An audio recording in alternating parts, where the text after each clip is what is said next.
A service of KIBMradio.com, the Internet's home for an all old-time radio.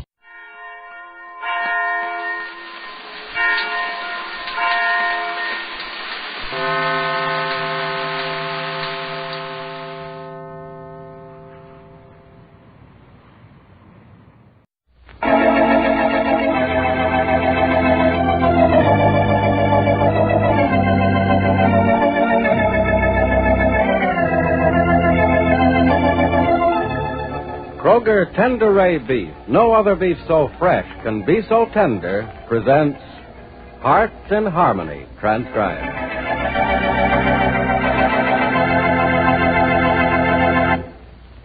Ladies, when you have friends in for dinner, you want to serve the very best meal possible. Well, believe me, it's really no problem.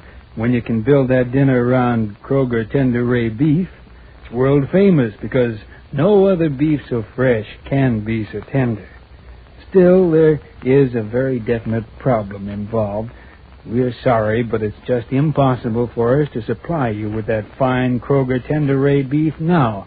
I'd like to say, sure, order all the juicy Kroger Tender-Ray steaks and roasts you want, but I can't do it because there's a shortage of grain. You see, we use only the top quality grades of beef for Kroger Tender-Ray, and beef like that, tender and juicy and delicious, is grain-fed. Nowadays, that good grain is desperately needed overseas to prevent famine in many lands. After we're victorious in the battle against starvation, then American farmers will again use grain for cattle feeding. Until then, until the day you can buy Kroger Tender-Ray beef once more, Kroger will always bring you the very best beef on the market whenever it's available. Thank you, sir. Thank you very much. And now, Hearts in Harmony.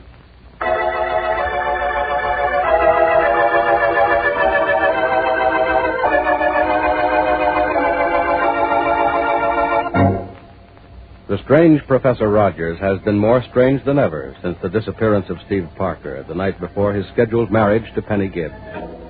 Twice he has come to see Penny on what he implies is important business, but each time she has refused to see him. She tells her brother, Pat. Pat, I can't imagine what he wants to see me about. Certainly it can't be important. Well, I don't get what he wants to see you about either, Penny. But don't you think maybe you ought to see him and find out? I'm kind of afraid to. I'm afraid what it is. What do you mean, what it is? I mean that... Well, you know how he's always enjoyed teasing me about trying to be an important person, which you know I'm not trying to be. Heck no, you're not trying. You are. I'm not even that, darling, but Professor Rogers has an idea that I think I am important, and... Well, you know how he's always taken every opportunity he could to ridicule me. I just think that's what this is about, too. The professor wants to ridicule you? Nonsense. No, it isn't, Pat. This would be the greatest opportunity of his life. I can just hear him say, "Well, Miss Gibbs, well, important and successful Miss Gibbs, how does it feel to be tossed aside by a man?" Oh, no, Penny, you've got the professor mixed up with somebody else. That doesn't sound like Stuart Rogers at all. Yeah, but you've heard the way he's talked to me sometimes besides. What could he possibly want to see me about that... Has anything to do with Parker? Yeah. After all, that's all I'm interested in. That's all I care about. That I want to know what's happened to Steve and where he is and what he's doing and why I haven't heard from him. Oh, now don't worry, sis. Everything's going to be okay before long. And if anything happens today, let me know, will you? Don't hold your breath till something happens, Pat. I just know I've seen and heard from Steve for the last time for a long time to come. I just know it.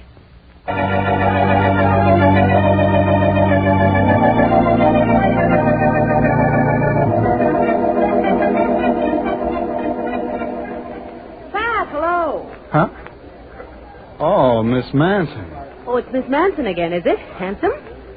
Don't tell me I'm going to have to start on you all over again. I didn't know you were in town, Miss Manson. Oh, I am Miss Manson officially, aren't I? When did you get in town? Just now. And I came almost straight to see you. Almost. Oh, I had to go to the hotel first and freshen up. Aren't you going to ask me how I feel? Sure. Well, don't. I feel terrible. It's a pretty rough plane ride, and... Oh, Just know when I know Rossville is in a mood to have a good time, I am just sure. Meaning what? Meaning it's such a terrible thing that's happened to your poor dear sister, and I imagine everybody is terribly depressed. Oh, well, nobody feels exactly like throwing a party. Oh, dear, that's what I was afraid of. But New York was pretty boring, too. So I thought I'd run up here to Rossville just to see how things were. Oh, I see. Do you? I think so. How's your dear sister? Very unhappy? What do you think? You've done a good job, a darn good job. You didn't keep Parker from marrying Penny with that low trick you play on me. But you got your wish just the same. He didn't marry her for some other reason. And I wouldn't be a bit surprised if you had something to do with that, too. Oh, well, go ahead and laugh. Have a good laugh. Laugh till you fall over with joy. I hope you're enjoying yourself right now, because one of these days you won't. You know, things have a way of catching up with people like you. Oh, so that's why you're being so cold to me. I'm not being cold to you. I'm trying to tell you to get out of Rossville and stay out. Pat, listen to me a minute. You think that I had something to do with Steve's leaving Rossville the night before the wedding, don't you? Well, sure I do. Didn't you? Well, now, you probably won't believe this, but no. I didn't have anything to do with it. It was as much a surprise to me as it was to Penny. You're lying. I know you think that. But believe me, Pat, I didn't have one thing to do with it. Frankly, I wish I had. In fact, I wish I'd thought of whatever made Steve leave Penny. Believe me. I guess I do believe you. About that especially. Well, believe me, I had nothing to do with it. Something tells me you didn't. And you're surprised. Plenty. I've been trying to suggest to Penny that maybe you had your fine hand in this. But I didn't dare. I was afraid maybe she'd tear you apart. Tear me apart? That cringing little Violet? Oh. Look, you're talking about my sister. Oh, I'm sorry. I'm sorry, Pat, darling. But the truth just pours out of me. You don't know the meaning of the truth. And don't call me darling. Oh, Pat, don't be angry with me. Now, you know you'd gloat, too, if you'd suddenly won something you thought you'd already lost. What? You think Parker left Penny for you? Well, he left Penny for something. And I'm sure between Penny and me, he didn't have time for anyone else. So I must be the reason he left. If I could believe that, I'd like to. And I'd go right home and tell Penny the good news. Oh, you think it'd be good news if Steve left Penny on my account? Yes. That's a strange thing to say. Why do you say it? Because if Penny could believe that Parker left her for you, she'd know she was well rid of him. You don't think much of me, do you? I never did. I don't know why I should now. Oh, you don't you? Look, handsome. All you know about what's what in life, I have already forgotten and learned and forgotten. Time and time again. You know, you don't like me because you can't handle me, not because I'm not good enough for you and your kind. And the same goes for that sister of yours. You're all pretty silly. But you're good for laughs. So Penny thought she was going to marry Steve, did she? Well, you know what I think? I don't think she's ever going to see him again. What you think doesn't matter much to anyone. No, I don't suppose it does, but I'm usually right. Well, goodbye, Pat, darling. Tell your sister I'm in town, will you? Maybe. Oh, by all means, do. She'd be so pleased to know it. And you might tell her something else, too. What? Tell her that I'll drop around to see her one of these afternoons. I know she'll be glad to have me. We'll talk about Steve.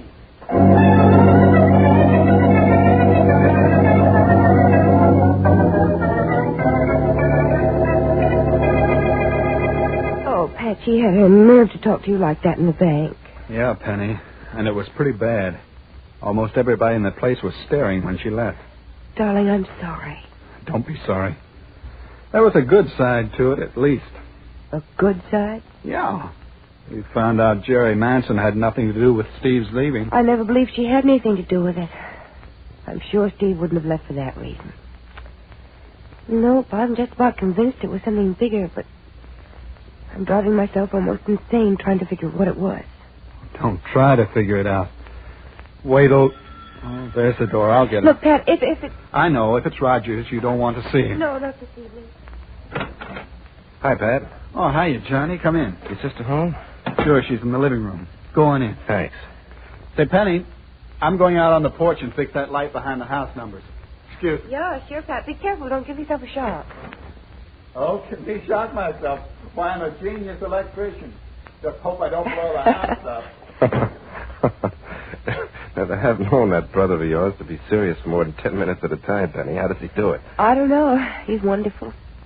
And, speaking of wonderful things, Penny, how are you this evening? All right. Anything I can do for you? Nope. Any word yet? No, not a word, Johnny. Not even a sign of a word. Can't understand it. It's not like a guy to do that unless something awful's happened. Let's not talk about it. Well, it's all you think about, isn't it? Yeah? Well, then you're wrong not to talk about it, too, Penny. Doesn't do any good to keep things pent up inside you. Only makes the hurt much more painful, the problem worse, the trouble's bigger ones. I know. I just don't want to talk about him or about it right now. Johnny, I'm just about all talked out. I've used up all the words and the thoughts. There aren't any more. The same old ones over and over and over again. But with maybe new hopes if you go over them once more. It's been a week, Johnny, for a week. A week ago tonight, just about this time, that telegram came. Yeah, I know. And since then, not a word. You know, in a week of constant thought and constant talk, you can think and say just about everything you have to say on a subject like this. I don't think there's anything new or different to be said, or any hope that things will be different or better tomorrow. Penny, you shouldn't feel this way. It's not good for you. It's not going to do you any good. Hey, Penny. Oh, what is it, Pat? Professor Rogers is out on the porch. Again. Yes, and he wants to talk to you. What, did you tell him I wasn't seeing anyone? Yeah, but he hoped maybe you'd make an exception in his case. Well, why would he think that? He should know by Just now. a minute, Penny. Maybe this is none of my business, and you can tell me so if it isn't, but I think maybe you ought to see the professor. But why? I really don't know why, Penny. I just think you should. To tell the truth, sis, I've thought so, too, since the first time he was here. I talked to Mother and Jed about him, and they said he seemed to have something awfully important on his mind. Pat, you know it can't be important. I appreciate the professor's interest. Maybe he does want to say how sorry he is, but it isn't necessary. Penny, maybe he's not seeing you for anything regarding what happened, or maybe he is. It doesn't matter. But he's been here several times trying to see you, and I think you ought to see him. He's a nice guy. He's not going to try to hurt you. I wonder. I agree with Johnny, Penny. I think you ought to see him. He looked awfully worried when he came up on the porch to talk to me. And he looked awfully pleading when he asked me to see what I could do to get him in. You really think I ought to see him? I do. And so do I. All right. Tell Professor Rogers I'll see him. But believe me, I'm terribly afraid of what he might have to say.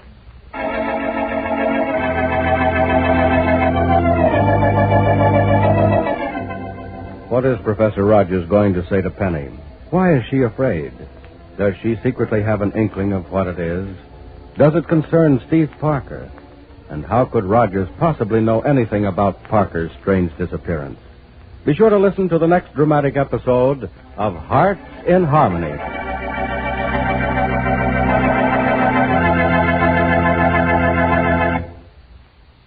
Friends, you may remember that many years ago some wise man said that experience is the best teacher of all. In other words, very often we have to learn things the hard way through the trial and error method. Well, if you gave Kroger Tender Ray beef a trial when it was available, you can readily understand why it's world famous. No other beef so fresh can be so tender. You won't make an error either when you buy and try Kroger's selected seafood. Your satisfaction is guaranteed. Visit your Kroger store and look over our wonderful selection of seafoods.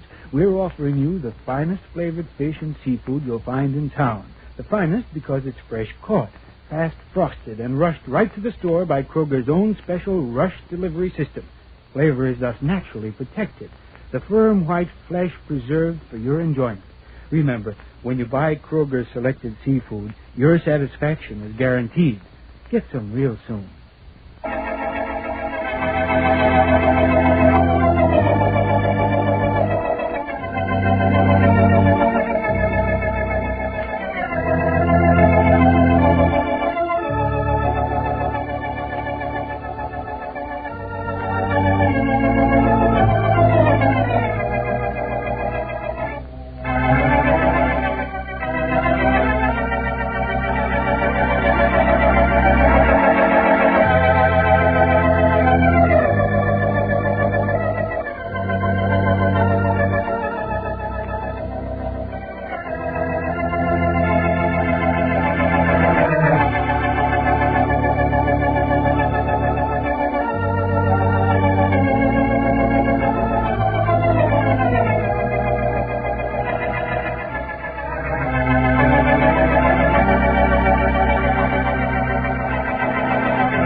Ladies and gentlemen, this true story concerns the heart of a great city.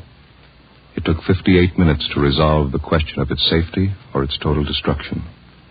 This is the story of those 58 minutes. Only the names have been changed to protect the innocent.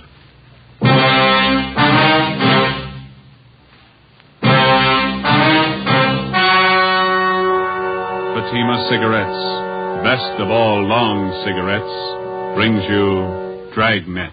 If you want a long cigarette, smoke the best of all long cigarettes. Smoke extra mild Fatima. Yes, Fatima is the king-size cigarette which contains the finest Turkish and domestic tobaccos superbly blended to make it extra mild, to give Fatima a much different, much better flavor and aroma than any other long cigarette. That's why Fatima has more than doubled its smokers coast to coast. Enjoy extra mild Fatima yourself. Best of all, long cigarettes. It's wise to smoke extra mild Fatima. It's wise to smoke extra mild Fatima.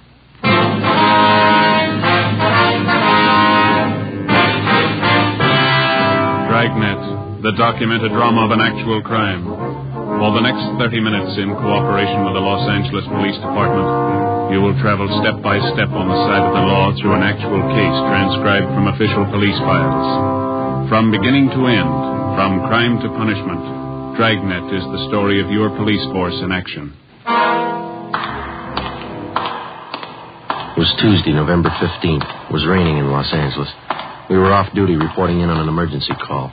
My partner's Ben Romero. The boss is Lynn White, Deputy Chief of Police. My name's Friday. It was 8:25 a.m. when I walked into the Main Street entrance of the City Hall.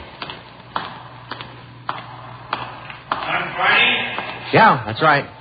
You have to take this elevator, Sarge. It's the only one in service. Right.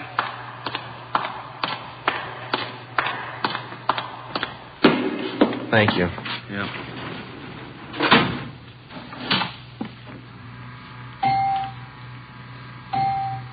I'm going to run you up to 16. Chief's waiting for you up there. Well, what's the pitch? Only one elevator here in service out of 10? The place looks deserted. What's going on? Well, nobody in the building, Sergeant. All the office people have been sent home. Lots of trouble. Somebody declare a holiday? No joke, Sergeant. Big trouble. Well, you convinced me. What is it? Here we are. 16th floor. Okay. Over here, Friday. Right. Hi, Jim. Hello, Ben. You made good time. I came as soon as I got the call in. Sorry to have to bring you back in. You worked last night, didn't you? Yeah, midnight to 8 this morning. Sorry. Come on. What is it, Skipper? Why all the hush-hush? Wait till we get inside. In here. Okay. Number one, let's keep our voices down. All right. I'll make it as brief as I can. Every minute counts. What time you got, Friday? 8:33. All right, here it is. 55 minutes ago, a man walked into this building with a homemade bomb under his arm. If we don't release his brother from the county jail by 9 o'clock this morning, he says he'll pull the trigger on the bomb and blow up the whole building. He's kidding, Skipper. Well, who is the guy? Name's Vernon Carney. Here's his package. He and his brother have been in and out of jail since 1937, small-time thieves. FBI kickback here. We had him once before, both of them. Brother's name is Elwood, serving a year for car stripping. And this two-bit thief is sitting here in the City Hall with a bomb on his lap? That's right, in the next room. And what kind of a bomb is it, Len? You think he's bluffing? Could be bluffing. The crime lab says no. Lee Jones from the lab get a look at it? He's been in here twice. One under the box is glass. Says he can't see much without a closer look, but you can't get near the guy. All right, what do you want us to do? It's a volunteer job. You can take it or leave it. I won't order you to do it. How do you want to handle it? You sure you want a piece of this, Romero? No, he doesn't. He's got a family. Can you get me another single man? We'll give it a try. Wait a minute, Joe. What makes this job so different? Every time we kick in a door, we never know what's on the other side. That's what makes it different. This time we do. No, you're not going to cut me out. Not the only time I know what I'm getting into. All right. Chandler's tried. Hannon, Davis, Watson, they've all tried. This guy Carney knows what he's doing. He's no pushover, but somebody's got to get that bomb away from him. Joe, baby, now. I looked at my watch. It was 8:36. We left Chief White and started down the hall. If Carney was going to make good his threat to blow up the building by 9 o'clock, we had exactly 24 minutes to talk him out of it. Ben and I figured we'd better look him over first and then work out some kind of a plan. Maybe just talking to him would do it. Vernon Carney was sitting in a straight-back chair against the far wall facing the door. He was seated between two windows that looked out over the city. In the center of the right wall was a connecting door leading to the office where Chief White had briefed us. The door was locked on both sides. Just off the center and favoring the left of the room was a small filing table. There was a dictaphone on it. In the near left corner, shielded by a white screen, was a small wash basin. Vernon Carney sat erect, holding a black box on his lap. He held his right hand inside one end of the box. Ben and I walked into the room. What do you say to a man with a bomb? That's close enough. Cigarette, Carney? I'm not smoking right now. What are you trying to prove? You know what I want. We're not going to let your brother out of jail. You've got until 9 o'clock to change your mind. According to that clock up there in the ward, you got 24 minutes. If we go, you're going with us, Carney. Don't take much of a brain to figure that one out, Copper. What made you think you could get away with this? I haven't yet. It ain't 9 o'clock. Unless that clock's slow. I haven't checked it against my pocket watch lately. That's the one that's running this show. Have you given any thought to all the innocent people that are going to go up with that thing of yours? My brother's innocent. I want him out of jail. The court says he's guilty. He'll get out when he serves his time. That's where you're wrong, Copper. He gets out at 9 o'clock this morning. All right, come on, Carney. Get your hand out of that box. Put the box on the table. You think I'm bluffing, don't you? I'm going to let you get within 5 feet of me before I make a liar out of you. All right, Carney. I guess you mean business. You can take 3 more steps and find out for sure. Suppose we did let your brother out. We'd just come out and pick him up again, you along with him. If you could find us. Let's get this straight. If we let your brother Elwood out, how do we know you'll keep your promise? What promise? I haven't made any promises. You just get Elwood down here first, then we'll talk about it. Look, there's just one thing I can't figure, Carney. Yeah, what's that? If we don't let your brother out, you say you'll pull the trigger on that bomb. What are you going to prove by then? 8:37 now. You got 23 minutes left? No, I wish you'd answer that one for me. Why do you want to kill a lot of innocent people? Don't try to con me, Copper. I know they cleared everybody out of this building 45 minutes ago. I know they cleaned out the whole block. They got it roped off. Where'd you get your information? I got a couple of windows here to look out of. Don't you think it's about time you sent somebody over to get Elwood? What's to stop us from leaving the building along with the other few officers and let you sit here and touch off that bomb? Go ahead. Won't be a long wait without you. Who are you trying to kid? You let me blow up $10 million worth of taxpayers' money? No, you're going to let Elwood out. You wait till the last minute to do it. But you let him out. All right, let's go.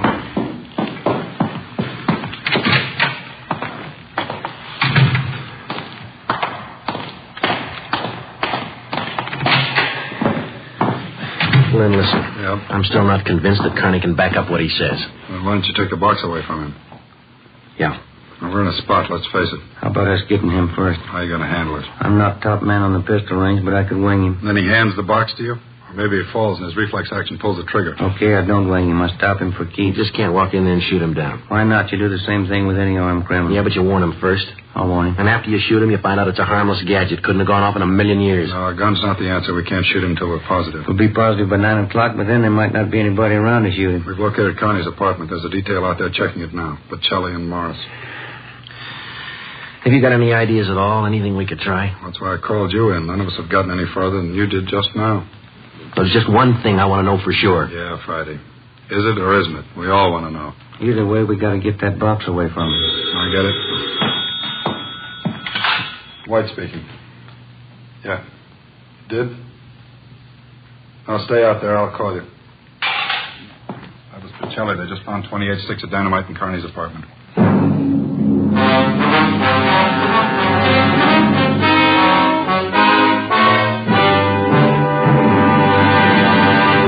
You are listening to Dragnet, the case history of a police investigation presented in the public interest by Fatima Cigarettes. If you smoke a long cigarette, it will be in your interest to listen to a typical case history of a Fatima smoker recorded last week in New York.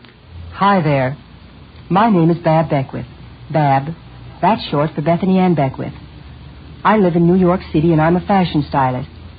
The other day at a showing of the new fall styles, I ran out of cigarettes. A friend of mine, a designer, introduced me to the new long Fatima. I really wish someone had told me about them sooner. Fatimas are a lot milder than the cigarettes I've been smoking. And they have a delightful flavor, too. I'm very glad to recommend them to you, because I know from experience it's wise to smoke extra mild Fatimas. And more smokers every day are finding that out. Actual figures show extra mild Fatima has more than doubled its smokers coast to coast. So enjoy extra mild Fatima yourself. The king-size cigarette which contains the finest Turkish and domestic tobaccos superbly blended to make it extra mild. You will prefer Fatima's much different, much better flavor. You will agree. It's wise to smoke extra mild Fatima. It's wise to smoke extra mild Fatima. The best of all long cigarettes.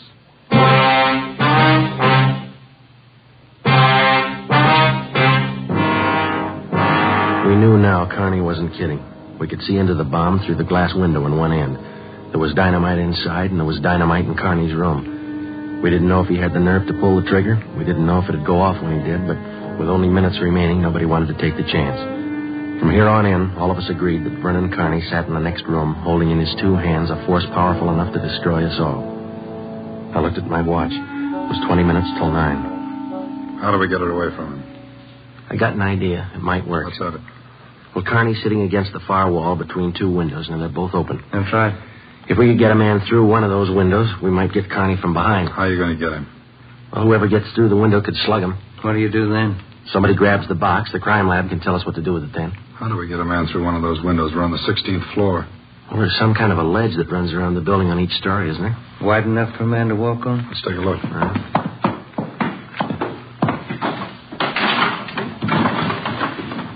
Let's see. Looks pretty narrow, Joe. A good 18 inches could be done. Too risky. It's been raining out. That ledge is slippery. Strong wind out there, Joe. Tear a man right off the building. Yeah, I guess you're right. There's still a way. How about a ladder? 16th floor, Skipper. Well, there might be a way. The fire department would know that. I'll get Battalion Chief Erickson. There's Lee Jones in the building. No, he's over at the crime lab. I'll get him up here, too. I don't know, Friday. Maybe it'll work. It's got to, Lynn. All right, now look. It's going to take a couple of minutes to set this up. We've got to know what Carney's doing every second of that time. How about the dictaphone on the table in there? Good. Get it on without him seeing you. We'll try. That dictaphone in there is connected to this one in here. This room is 1614. You got that? Yeah. All right, push down key 1614 on that machine in there. And leave it down. Get the receiver off the hook and leave it off. Leave the receiver off. That's right. You know, if it isn't off the hook, we won't be able to hear a thing in here. Right, come on, Ben. Lynn White speaking. Give me Chief Erickson.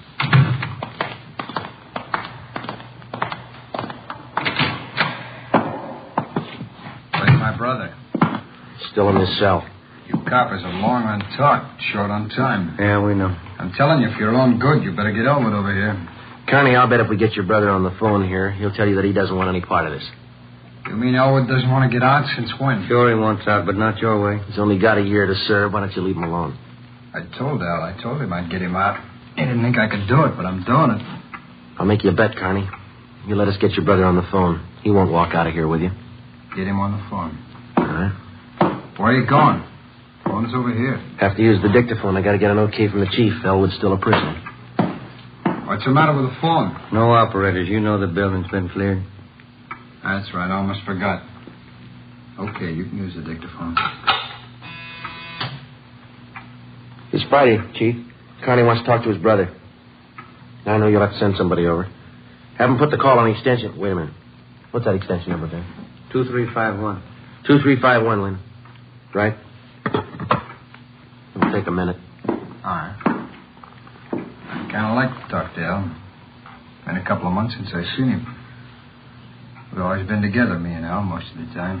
Joe, let's go in and see if we can't hurry that call. That's a good idea, boy. It's 16 minutes to 9. Yeah. Hey, cop. Yeah. Forgot to hang up the dictaphone, didn't you? I put the receiver back on the dictaphone. Ben and I had failed to make good on the first step of the plan. When we got outside the door, we briefed Davis and Watson. They went in to sit with Carney. It would be their job to keep us posted on Carney's movements. The dictaphone was out. We went back into the office next door. Chief Sam Erickson of the fire department and Lieutenant Lee Jones from the crime lab were already there.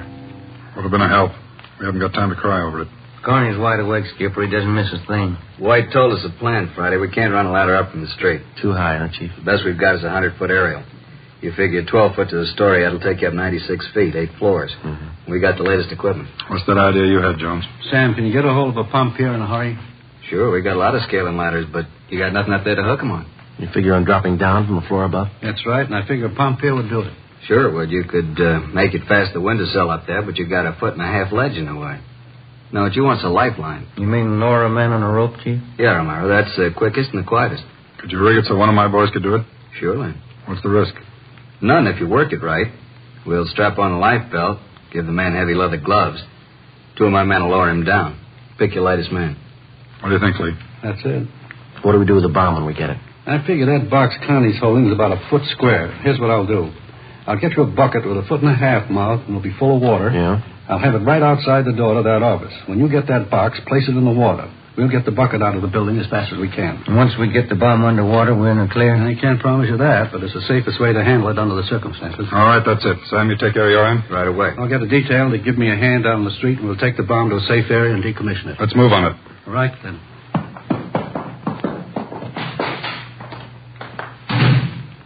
Which part do you want, the rope or the bomb? You call it.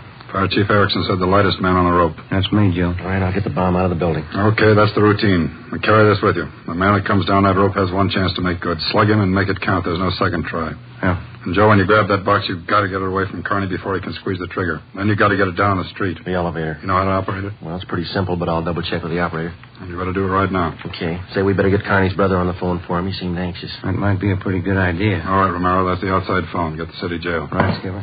Get going, Friday. Right. Hey, you, elevator man. Yes, Sergeant? I want to see if I know how to work this thing of yours. You taking over the elevator? In a couple of minutes. You want to check me out? Nothing to it, Sergeant. Here's the control. You push this lever right to go up, left to go down. You see this little trigger on the underside of the handle? Yeah. That's a safety lock. Be sure you squeeze it. You can't move the lever. That's all right if I try it. Okay, wait till I turn off the master switch. All right. That's it. Right to go up, left to go down. All right, now how do you operate the doors? Automatic. They work off the control lever. When the control lever's locked in the up or down position, the doors will close. I got it. Now, in case they jam, this red emergency button up here?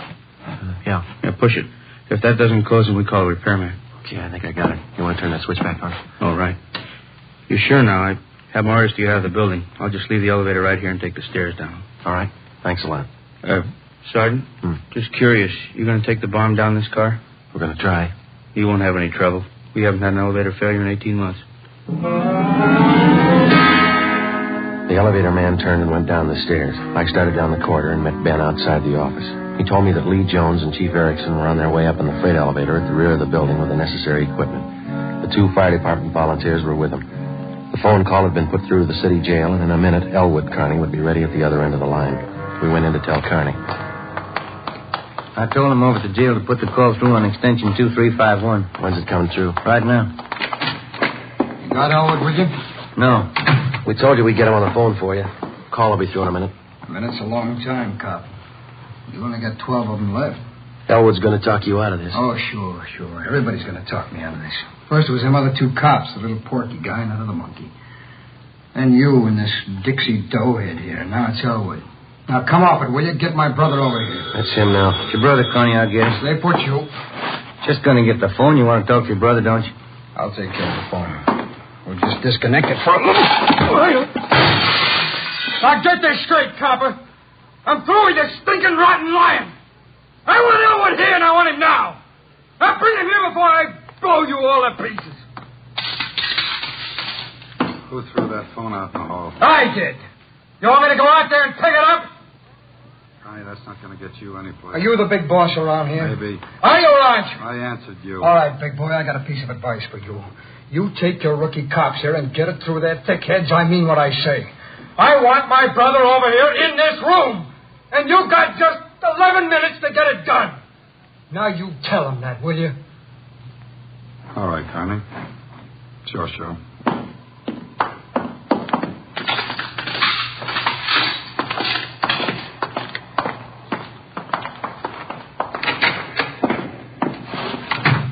We got to work fast now. Jones, everything set for you? Got the bucket with the water right here. Car's waiting down the street. Right. Erickson, your boys ready? Upstairs, waiting. We all know what to do. I'll need somebody to give me a hand with Carney when he falls. I'll be in there with you Friday. Ready to go upstairs, Chief? Anytime. One thing you ought to know. What's that? Wind's getting stronger, about 20 mile an hour out there right now. That's going to last us up? No, but it's going to increase the sway. Got to allow for it. How do you mean? Wind's coming from the south. We'll lower you just to the right of the window. If I figure right, the wind will do the rest. Bigger risk, but we don't control the weather. How you going to do it, Ben? As soon as I get in position, I'll reach in through the window on his right, and I'll use the billy. Try to catch him on the right side of the head. One good hit should put him away. Make it two and be sure, huh? All right, you ready, Chief? Let's go. What's the time, Friday? 8:50. Shouldn't take more than a couple of minutes for Romero to get down to that window unless the wind gives him trouble. Jones, there's no use you sticking around. I'll give Friday a hand. That's my job. We got to keep you alive to decommission the bomb. Bum Joe. See you downstairs.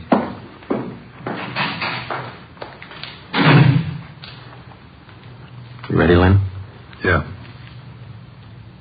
Scared, Friday? Yeah. Makes us even. Come on. Lynn White and I went into the next room with Vernon Carney. Ben was going to make a try from the window on Carney's right. Somehow he had to keep his attention on us and away from that window. If anything went wrong and Carney got out of position, the plan had failed. If Chief Erickson didn't estimate the force of the wind correctly, the plan had failed. I looked at my watch. It was 8 minutes to 9. Carney, anything we can say that'll make you change your mind? I've asked you 100 times. Now I'm ordering you. You're going to get to a phone and have somebody send Elwood over here right now. I'm through waiting. Now move. You ripped the phone out, Carney. Well, then find another one. I told you, I'm sick of your two-bit stalling. We've got until 9 o'clock to make up our mind about this. You had until 9. You wouldn't do what I told you. Now I'm cutting you short. You guys got exactly 1 minute to get a phone in this room where I can hear you call a jail and have him send Elwood over here. You said 9, Carney. All right, Joe. We'll give him what he wants. Davis, unlock the connecting door to this office. I'll get the phone, Lynn. The cord reach? Sit down. Yeah. Your brother's a prisoner. He's in our custody and he's under our protection. We can't place his life in jeopardy. Leave that up to Al.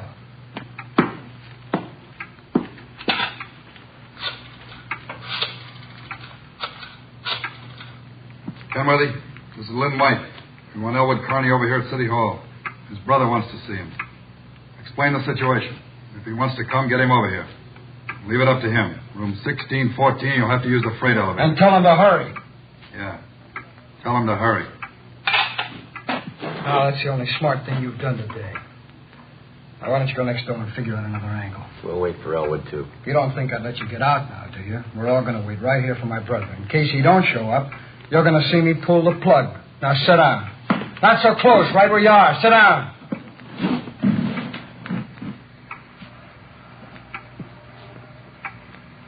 It's a loud clock, ain't it? It's windy. It's getting cold in here. Maybe I ought to close the window. Turn on the heat. Stay put, cop. What's that? What's going on? Just the wind, Cop! There's somebody out there. I can see his feet. You stupid cunts! Pull him up! Get back there! You pull him up! Righty, tell him to pull him up. Pull him up! Pull him up!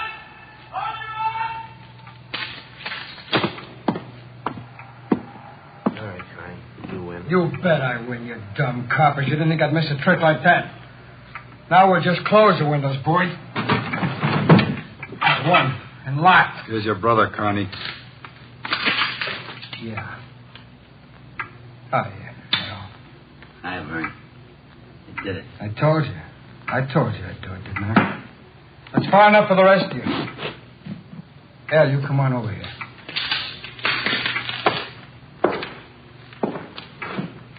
Crazy, Vern. You're crazy. That's what they've been trying to tell me.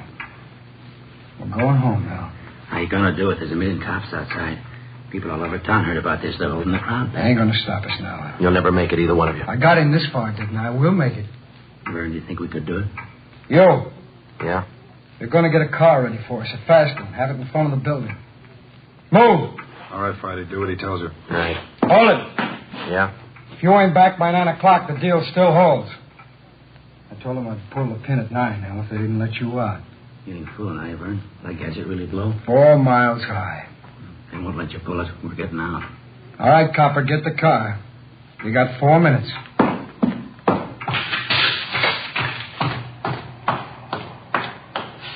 Hey, Ben. What happened? He spot me? Yeah, no time to explain. Now, listen, we got to work fast. Yeah? We had to bring Carney's brother over from the jail. How much time we got? Less than 4 minutes. How about the ledge? Think you can do it? Strong winds, you'll have to hang on like a fly. I don't know. I can give it a try. Okay, same plan. Every second counts. Now, I can't brief Lynn. He's in the room with the guy. It's up to you and me. I'll get on the ledge from one of these offices. I hope I'll make it. If you don't, we'll know you tried. Now, hurry. Hey, Ben, wait a minute. Yeah? I forgot. The window's the one on his right. He locked it. You'll have to crawl around to the one on the left. You got it? Right. Okay.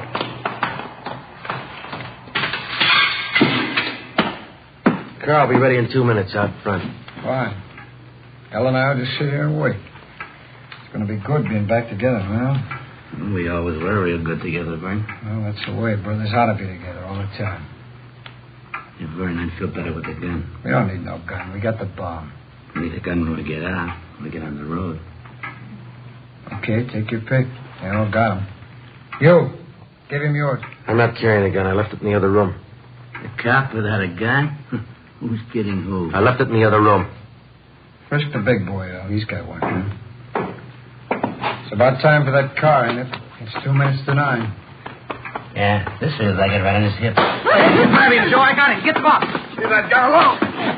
I got him, Ben. I gotta get his hand out of it. Run, Joe. Get in the water. Run!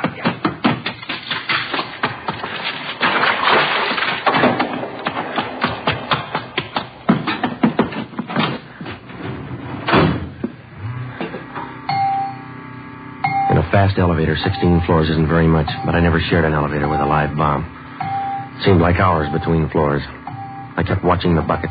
The bomb was completely underwater. A small stream of bubbles was hissing to the surface.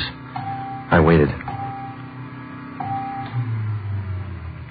Main floor. I picked up the bucket and ran for the street. I missed the first step. I fell forward. The bucket spun out of my hand. I sprawled flat on the sidewalk. I waited for the explosion.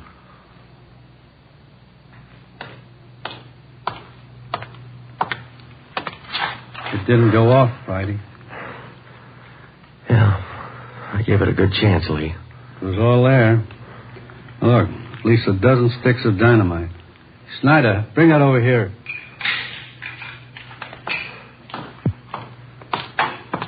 Here you are, Lieutenant. Thanks. Here's why it didn't go off. Yeah? Had it rigged for a hard trigger pull. Would have taken a good yank to set this one off. Hi, Joe. Hi, Ben. Clumsy.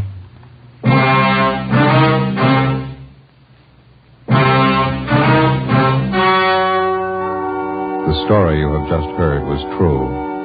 Only the names were changed to protect the innocent. On February 15th, trial was held in Superior Court, Department 87, City and County of Los Angeles, State of California. In a moment, the results of that trial. It's amazing how many long cigarette smokers are changing to extra mild Fatima. Here is the actual report. From coast to coast, extra mild Fatima has more than doubled its smokers. Yes, more and more smokers every day are discovering that Fatima is the king-size cigarette that is extra mild. Extra mild because it contains the finest Turkish and domestic tobaccos superbly blended to make it extra mild, to give it a much different, much better flavor and aroma. Enjoy extra mild Fatima yourself. Best of all, long cigarettes. It's wise to smoke extra mild Fatima. It's wise to smoke extra mild Fatima.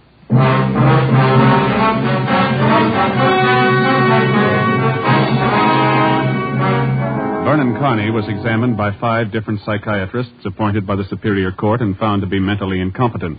He is now confined in the State Mental Institution for the Criminally Insane.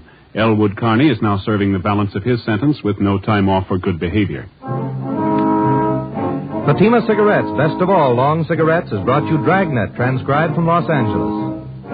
Next, Sarah's Private Caper with comedian Sarah Berner on NBC.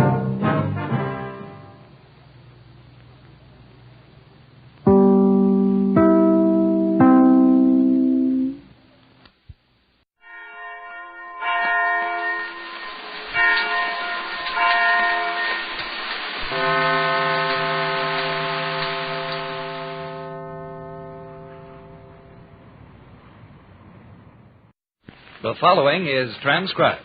No, it isn't. The following is transcribed. No, it isn't. Oh, yes, it is. It is not. Yes, it is. It is not. It is, too. It is not. It is. It isn't. Yes. No. Yes. No. Yes.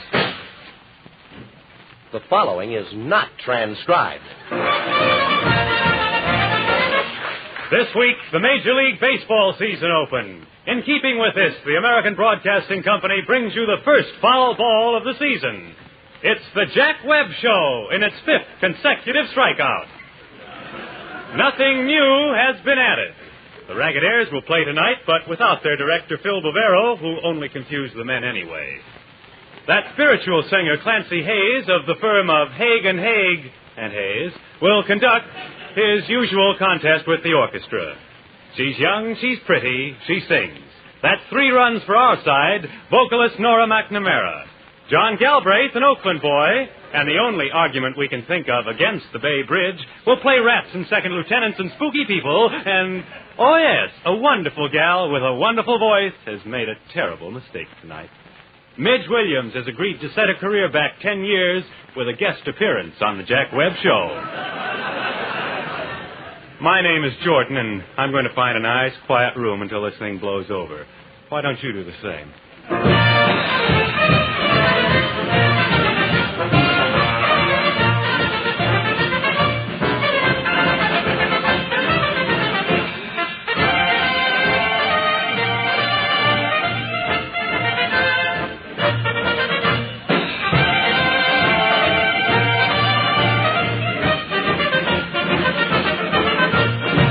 Good evening, ladies and gentlemen. How are all our listeners out there? Both of you. John Galbraith, put your glasses on so you can find the microphone and come on over here, will you? Oh, Jack, my, boy, that's certainly a healthy crop of freckles you picked up in the San Francisco sunshine. What do you mean, freckles? Those are the holes in the microphone. Put them on, will you? Yeah, but of course, how stupid of me, Jack. Your head doesn't say ABC on it, does it? Neither do yours, John. Don't we have a grand studio audience here tonight, John? Do you know who these boys are? Who are the girls? Finally got those... Oh, you finally got those glasses on, huh, John? Well, these men are 200 Army patients from Letterman General Hospital here in San Francisco. And most of them have only been in this country 4 days. Some of them 1 day.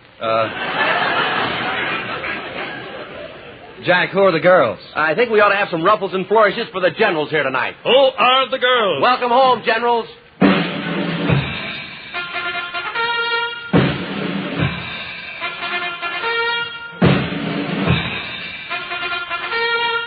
Who are the girls? The girls, John. Oh, say. Yes. There's 75 hostesses from the Oak Street USO. Aren't they, though? Yeah, well, I guess we ought to have some ruffles and flourishes for them, too, you know? Yeah. They've already got the ruffles. Let's just have the flourishes, shall we? That is the first time that those guys have ever gotten together since we went on the air.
Presenting...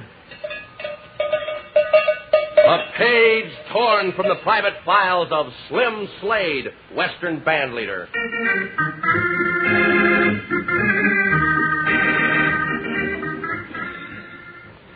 We return to the little western town of Howdyville, where a group of citizens are talking.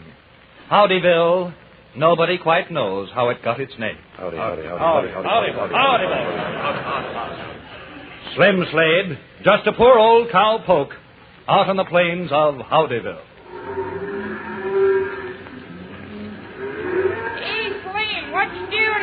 are. Oh, just poking around the cows. Well, come on over here. Got a letter for you with a city writing on it. Letter with city writing. Didn't know nobody I knowed could write. Don't make no difference, though. I can't read. Well, you don't have to, Slim. I done read it. Oh, what does it say? Oh, it don't say nothing, Slim. It's just a letter. Well, I don't mean talk say. I mean read say. Well, why don't you talk, say what you mean say? Yeah. It's from your brother. Oh, that's Slick. That's right. Signed Slick Slade. Wait a minute. Wait just a minute. I'm going to get the boys. Hey, Weasel, Fox, and Snake. Sounds like a zoo, don't it? Come on over here, boys. Hey, anybody seen Enchilada Gomez? See, Slade, I'm over here taking a little fiesta. That's siesta. See. Come on over here, boys. Well, howdy, Slim. Howdy. Howdy. Say, I got a letter from my brother in Hawaii. Slim, I believe that's pronounced Hawaii. Oh, yeah. I never was much good in them European names. Well, go ahead, Weasel. Here's the letter. Yeah, Weasel, what do it say? Why, don't say nothing, Slim. It's just a letter. Well, I don't mean talk say. I mean read say. Why don't you talk say what you mean say? It's from your brother. Doggone, I know that. Well, the letter says... I thought you... Quiet, Slim. Dear friend brother, I'm making lots of money. I never knowed when I left Fort Worth there was so doggone much money in the world. I'm making lots of money. Doggone, brother. Doggone, brother. Money's one thing I got plenty of. Like Ma said, money can't buy friends. But who wants friends when you got this much money? Doggone, brother, sure must have struck it rich. Doggone, brother, I sure struck it rich. I'm making plenty of money. I got myself a Western band, and we play Western music. That's a novelty. And we're all making lots of money over here in Hawaii. We call the Western band Slick Slade and his Hilo Monsters. That is all for now on account of I have run out of gold paper which I write on, and besides, my 24-carat diamond pen point done busted. Your friend, your brother, Slick. P.S. I sure am making lots of money. Brother Slick is right. We're going to do the same thing. We're all going to organize a Western band. Good idea, Slim. See, Slade, I think we better do it banana. That's mañana. See. Come on, saddle up, boys. We're going to ride to New York. I'm going to write the tunes on the way. All right, boys, come on, move in. We're going to rehearse a spell. Now, here's a tune I read. Music and notes by me. It's called, this will kill you, When It's Apple Blossom Time in Fort Worth.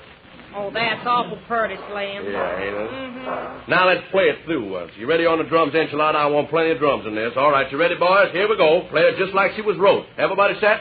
Hey, Slim, what's all these little black spots all over this paper? I was wondering about that, too, Slim.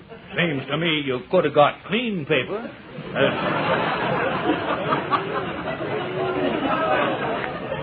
Well, you know, as long as you was a-paying for it. Them's notes. Them's what you play. Oh, excuse me. Yeah, now, come on. Here we go. I'm going to count 3. Are you ready? Put her in half. I'll stomp my foot 3 times. Get set now. It's going to come fast. You got to be ready. Let's play it just like she was wrote. Don't leave nothing out. It's all good. If you get lost, keep it going. Don't go straggling all over this song like a dogie. Come on, relax. Tighten up. Smile. Frown, because you're going to enjoy this one. Steady in the saddle. I'm a-counting. 1, 2. Hold it, boys. I better tell you. We're going to start this number on 3. You got that, boys, or you want to write it down? Here we go. 1, 2. Hold it. I guess I better announce our name just like we're going to do it uptown.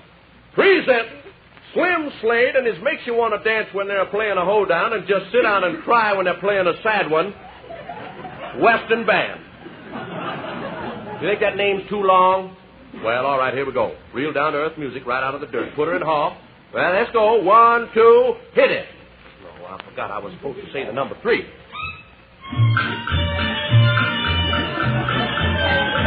Hold it, boys, hold it. You done right good on that one. You done right good on When It's Apple Blossom Time in Fort Worth. Now, I got another one I want to try. Music and notes by me. It's called Horsefly Pie and Apple Pan Howdy.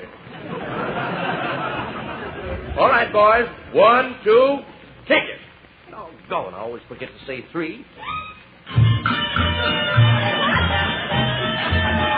Hold it. That's mighty pretty, ain't it? Which one of those you like the best? Well, never mind. I got another one here I want to try. Music and notes by me. This is a sad one, boys. It's a prison song. It's called I Might As Well Be Sprung.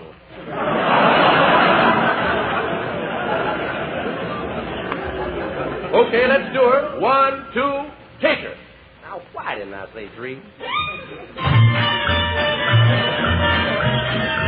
Hold it. Boys, I gotta say you sure are versatile. Them 3 are the prettiest tunes I ever did hear. Now, I think we're all ready to go. But before we do, I got one more tune I'd like to try. Music and notes by me. I call this one Bang, Bang, Bang Went My 6-Gun. That's pretty, ain't it? Kind of nostalgic. All right, boys. 1, 2, play it. Now, what happened to 3?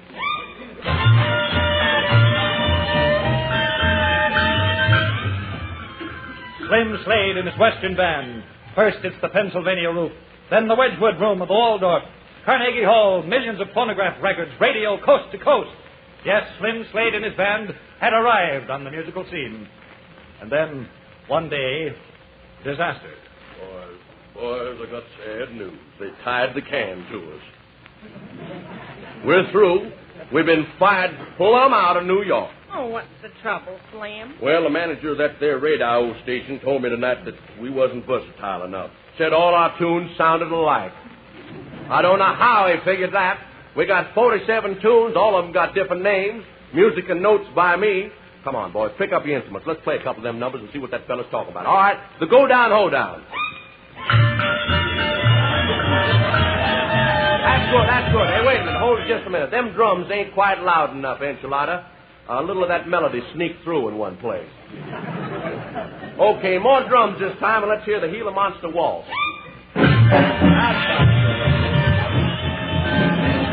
Okay. Now I want to hear one more. I want to hear Oh, You Beautiful Texas. This is pretty. I like it. All right, now listen. Now let's go back. Let's do a little reviewing. Let's go way back. Let's hear our first hit. The tune that brung us here. When It's Apple Blossom Time in Fort Worth. Okay, boys. Oh, no. That fella don't know what he's talking about. Them's 4 of the prettiest tunes I ever heard. But we're going back to Texas. I'm plumb played out. I ain't got another tune in me. I'm just like that fella Irvine Berlin. Only he's got someone to help him with them lyrics. I got to write the notes myself. Saddle up, boys.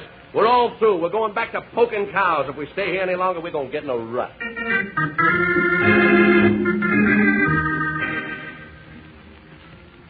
Sure is good being back in Texas, ain't it? Yeah, I don't miss that Pennsylvania roof none. Fella by the name of Benny Goodman done moved in after us. Who's he? Oh, here comes Slim now. Well, howdy, Slim Slade. Howdy. Saddle up, boys.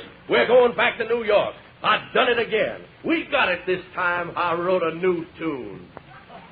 Music and notes by me, boys. Get this. This is going to be a snapper, this title. It's called When It's Apple Blossom Time in Corpus Christi.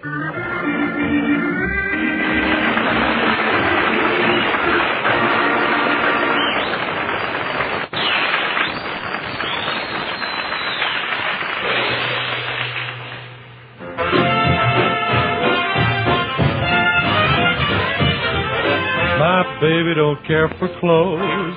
My baby don't care for shows. My baby just cares for me.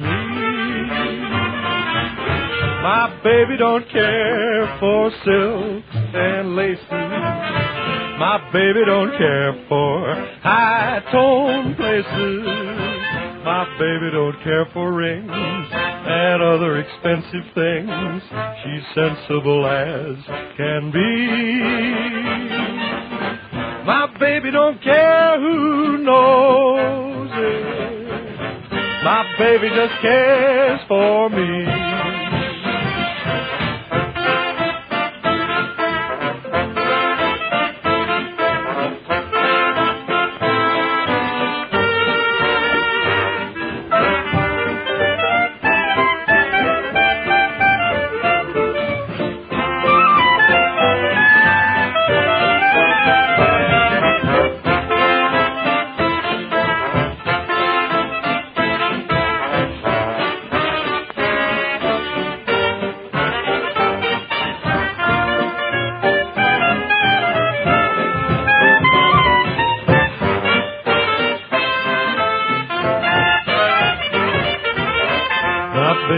Care for clothes.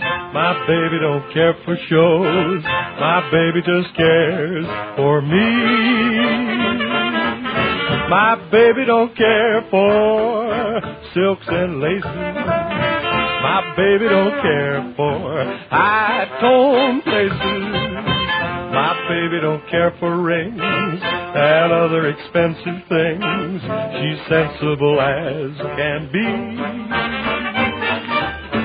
My baby don't care who knows it.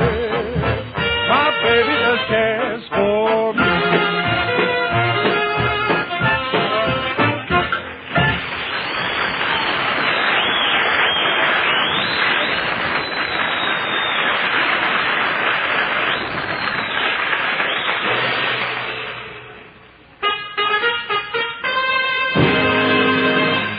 Inside Hollywood.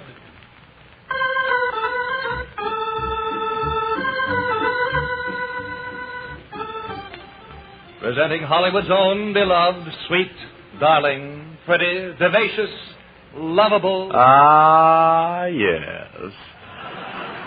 Brunella Carsons.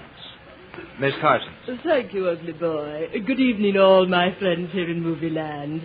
Tonight, instead of my usual dribble... must be a typographical error. They must mean trivia. I'm speaking to you from the sound stages of stupendous pictures, and I want you to look in with me. Shall we be off?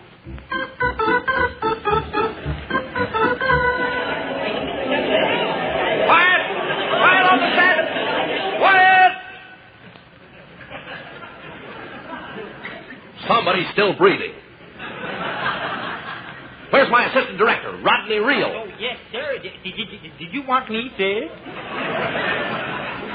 Reel, you're all wound up.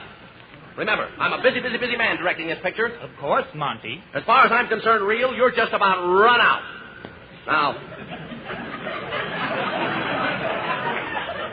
Now, what did I tell you to call me on the set? You mean what the extras call you? No, not that. Oh.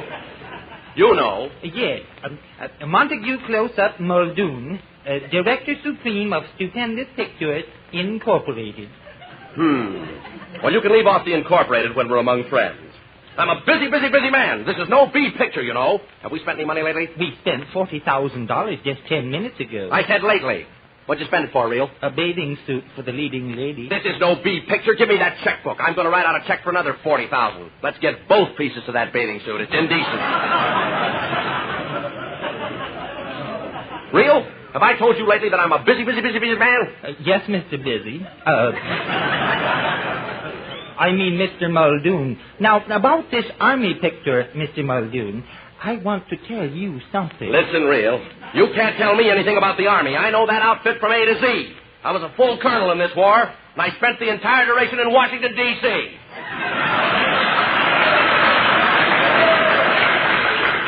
Now, what about that desert scene? Well, we're having difficulty finding a desert big enough to hold 2,000 troop transports. Now, listen, if MacArthur could afford to use 1,000 troop transports, Stupendous Pictures can afford to use 2,000. But there's no desert big enough. Well, I told you to buy Death Valley. If you don't hurry, they'll start a housing project out there. Reel, you slipped your spool for the last time with me. I'm taking over the entire production of this picture personally. I promised the Secretary of War that this Army picture would be ready 3 days ago. I'll keep that promise. Yes, Mr. Muldoon. Have you got that explosion scene ready? Yes, sir. Well. The bomb men have been working on it for 2 weeks. I think you'll like it. Well, let's have it. This picture's costing me $1 million a day.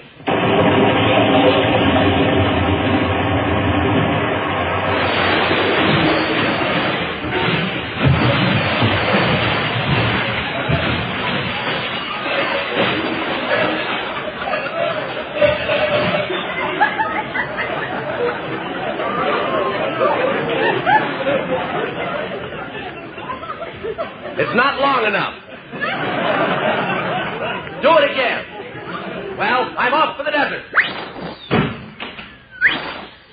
Forgot my checkbook.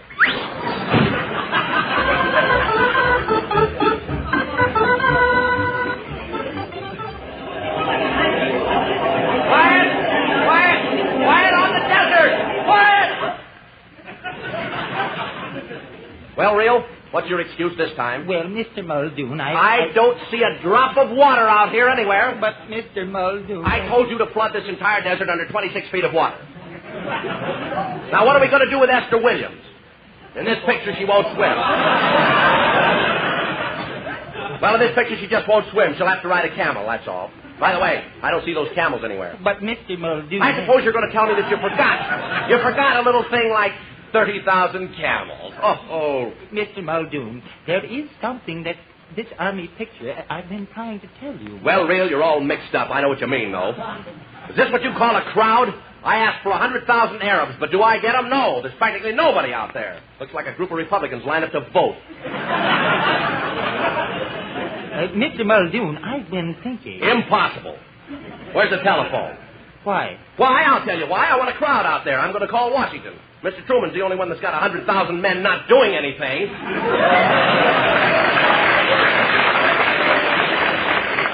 Well, Mr. Muldoon, there's no telephone way out here in the desert. No, who says so? When Muldoon wants a telephone, Muldoon gets a telephone. Why, there's probably one hanging right here on this banana tree. By the way, Real, where are those banana trees? Well, never mind. You've got a nickel? Here you are, Mr. Muldoon. 5 cents. Well, this picture's costing us a lot of money. Hello. What number did I dial? Well, how should I know what number I dialed? I'm a busy man. Give me the White House. No, I won't wait. I want the White House. I'm a busy man. Hello, White House? I want to talk to you know who. Busy?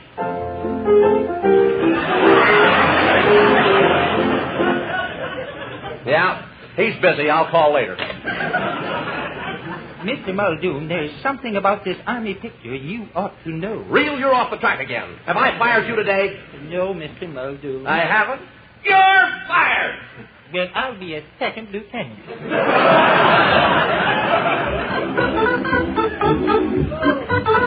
All right. Now, places, everybody. Hurry up. It's going to take all day for 300,000 people to get set.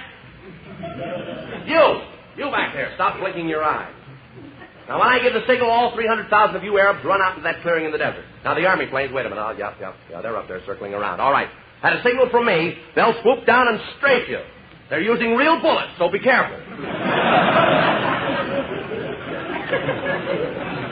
If any of you get mowed down, don't worry. You won't spoil the scene. This is only a rehearsal. Mr. Muldoon, I just came out to tell you the picture is finished. It is? Well, that's fine. All you Arabs out there, you can all go home. This army picture is finished. There's only one thing wrong, Mr. Muldoon. Well, what's that, Real? What I've been trying to tell you all along. This picture was not ordered by the Secretary of War. It wasn't? No, that letter was from the Secretary of the Navy. This army picture was supposed to be a Navy picture.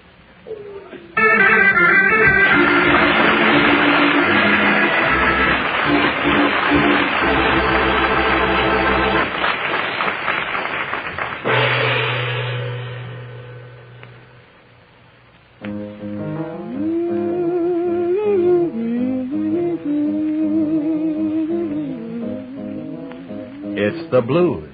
It's Midge Williams. Out on a plain down near Santa Fe, I met a cowboy riding the range one day, and as he jogged along, I heard him singing the most peculiar cowboy song. It was a ditty he learned in the city. Come to ay-yi, come to yippee-yi, why get along? Get hip, little doggy, get along. Better be on your way, get along. Get hip, little doggy, and he tucked him on down the old fairway, singing his cow-cow boogie in the strangest way. Come to ay-yi, come to yippee-yi, singing his cowboy song. He's just too much. He's got a knockout western accent with a hollow. He was raised on local weed. He's what you call a thing half-breed, singing his cow-cow boogie in the strangest way. Come to ay-yi, come to yippee-yi, why get along? Get hip, little doggy, get along. Better be on your way, get along. Get hip, little doggy, and he trucked him on down the old fairway, singing his cow-cow boogie in the strangest way. Come to ay-yi, come to yippee-yi, singing his cowboy song. He's just too much. He's got a knockout western accent with that Harlem cut. He was raised on local weed. He's what you call a swing half-breed, singing his cow-cow boogie in the strangest way. Come to ay-yi, come to yippee-yi. Yip, yip, yip, yip, come to ay-yi, yippee-yi.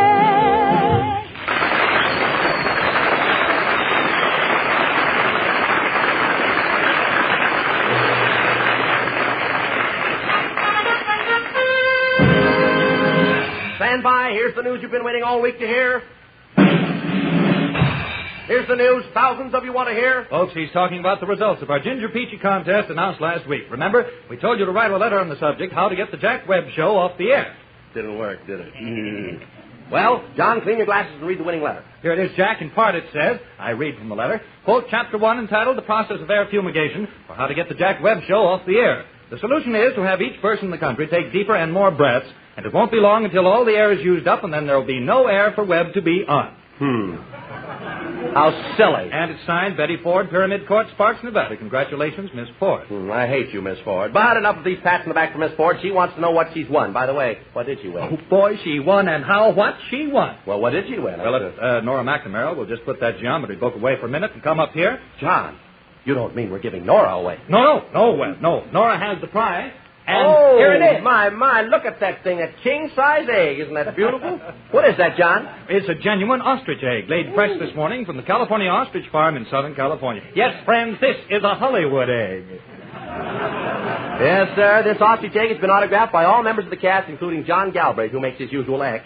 And it has been lacquered and placed on a solid wooden base. And all this, with our best wishes, will be shipped air express to the winner of this week's contest, Betty Ford, Sparks, Nevada. Well, right now.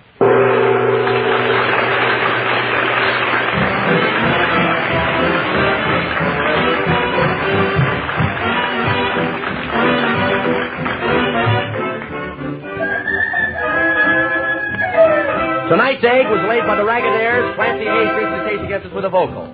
Mitch Williams as guest stars, teed off on a couple of songs. John Galbraith and Ethel Sterling missed their cues.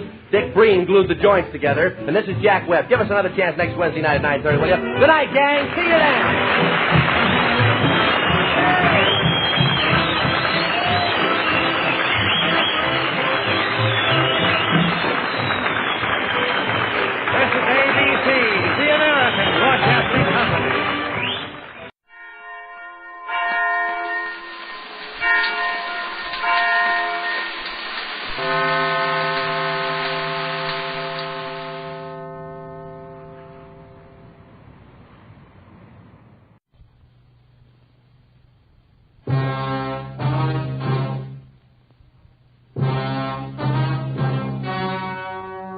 The story you are about to hear is true.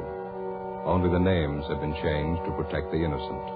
Fatima Cigarettes, best of all long cigarettes, brings you Dragnet.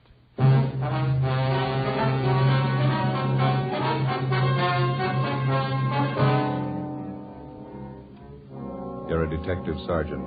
You're assigned to a robbery detail. A holdup has been committed in a neighboring city. A bystander is shot to death. 2 others are wounded. The bandits are ruthless, well armed. Your job? Get 'em. If you want a long cigarette, smoke the best of all long cigarettes. Smoke extra mild Fatima. Yes, Fatima is the king-size cigarette which contains the finest Turkish and domestic tobaccos superbly blended to make it extra mild, to give Fatima a much different, much better flavor and aroma than any other long cigarette. That's why Fatima has more than doubled its smokers coast to coast. Enjoy extra mild Fatima yourself. Best of all, long cigarettes. It's wise to smoke extra mild Fatima. It's wise to smoke extra mild Fatima.